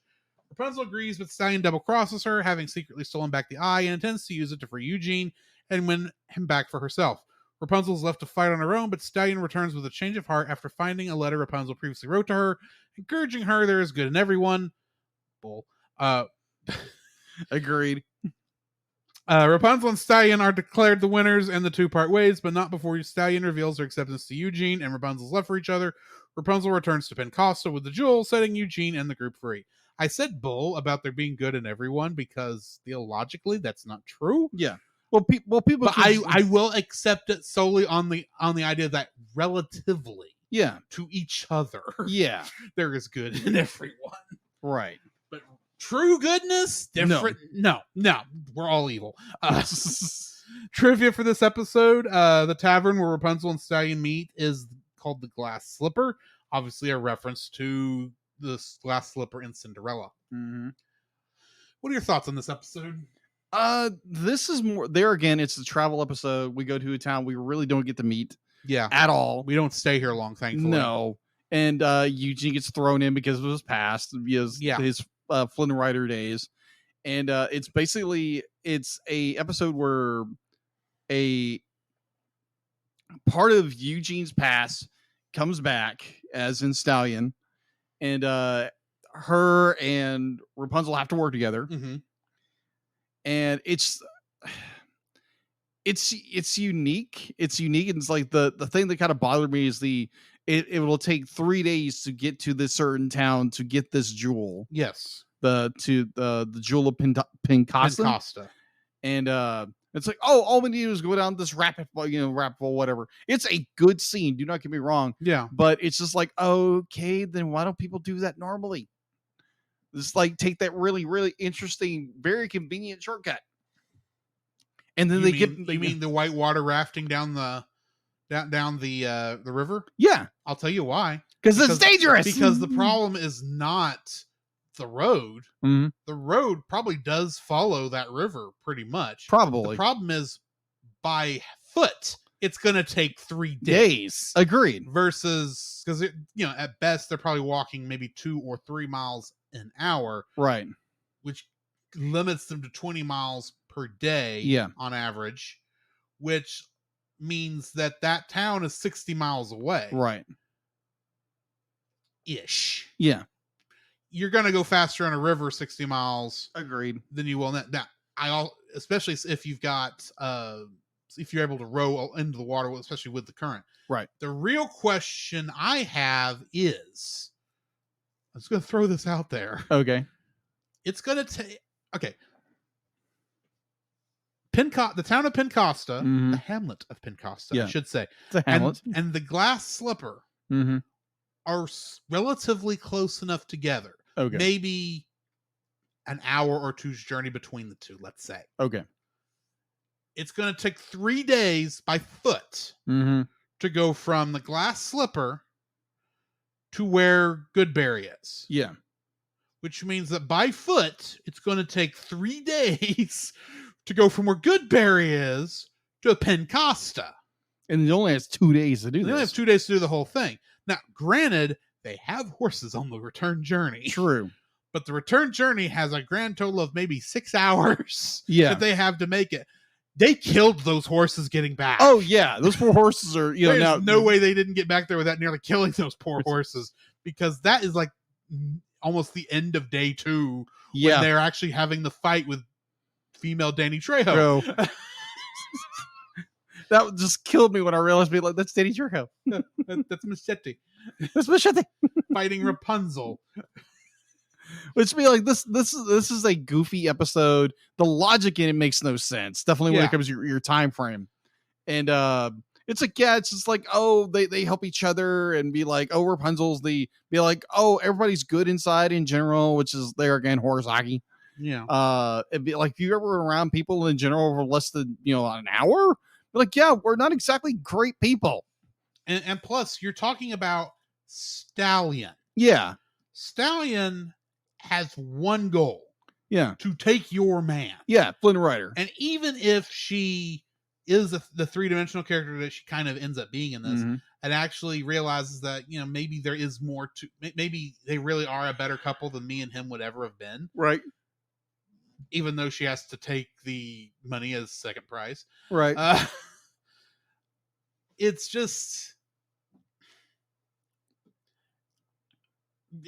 parts of this go too smoothly, even with the backstabbing. Yeah, agreed. agreed. Better term. Agreed. The episode just moves too smoothly, I think, from one end to the other. It's not that this is a bad episode. Don't get me wrong. It's actually a very fun episode to watch. But it's a popcorn muncher episode. Yeah, agreed. You're not meant to think about it, because if you think about it too hard, you're just gonna go, what? That doesn't work. Also, why does this guy sound like a jazz singer who's running this this WWE arena? Too true. And that's the bigger question. If I remember correctly, Jake the Snake is a wrestler. He's a former wrestler, yes. Why is he not the one at Goodberry's arena? That makes sense. Instead of Danny Trejo, who doesn't wrestle. Yeah, he's just an actor. He's just an actor. A very rough-looking actor who started life as a stunt double, but true. Why didn't you get the wrestler to be in the wrestling ring? That would have been, and maybe that's who they originally cast him, but he just didn't fit the character. I don't know. But the character who snarls like, rah, rah, rah. Yeah. Which, because there's so much acting in it's Danny Trejo. Danny Trejo can do a lot of stuff. That is true. This is the guy who I first met in Spy Kids. That is the first thing I ever saw the guy in. True. And it's like, you don't look like you should be around kids, much less the spy variety. But anyway. Yes. It's an okay episode. All right. Did you finish your thoughts on it? Yes. I know I kind of interrupted it. I did. All right. That brings us to the end of these episodes. Join us next time for Rapunzel and the Great Tree. Yay! The episode that is the entire reason we're doing this. We started this. Anyway, episodes be like, it's a two-parter. I know we said it was like 3 or 4 episodes, and the more I think about it, it had to be the night we recorded the Tangled episode. Yeah. It had to have been. Yeah. But anyway, that you showed me the clip from this. Yes. Oh my gosh, I'm so excited. So yeah, join us next week for that. Yeah. And of course, Wonder Park. Mm-hmm. Whatever that's going to be about. Outside of an amusement park that I'm assuming is somehow magical. You're not wrong. Anyway, join us next week for that. But in the meantime, this has been Drew. This is Jacob. And we'll catch you in the next frame. You can follow Jacob on his Facebook at Jacob B. Heron. His Facebook page, Jacob's Daily Art Corner, where he tries to draw each and every day. His Instagram at Jacob B. Heron. His Twitter at Jacob Heron. And his Letterboxd at Jacob Heron. You can find Drew on Facebook at Drew Dodgen. His Facebook page, Drew's Photo Bin, to see his photography. His Letterboxd page at GGeorge759. His Twitter at GGeorge759. And Instagram at Drew Dodgen. You can like us on Facebook at the Cellcast Podcast. On Twitch at the Cellcast Gaming. On YouTube at Cellcast. On Twitter at cast_cell. The Cellcast can be found at Apple Podcasts, Google Play Podcasts, Stitcher, Spotify, or anywhere else fine podcasts are downloaded from. Please rate and review us where you found us, and also on Podchaser. Email us at thecellcastpodcast@gmail.com. The Cellcast is a proud member of both the Pop Americana and Culture Box media networks. For more information, please see the link in the description. Our theme song is Drop and Roll by Silent Partner. And remember, that's Cell with a single L.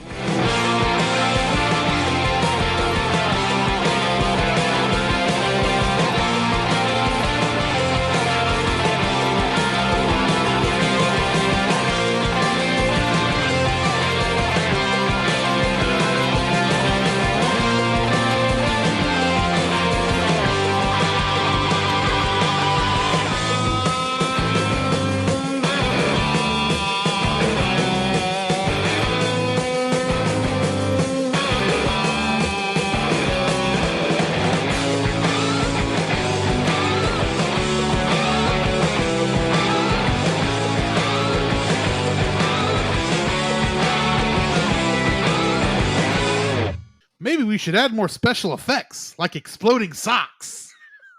Waka waka!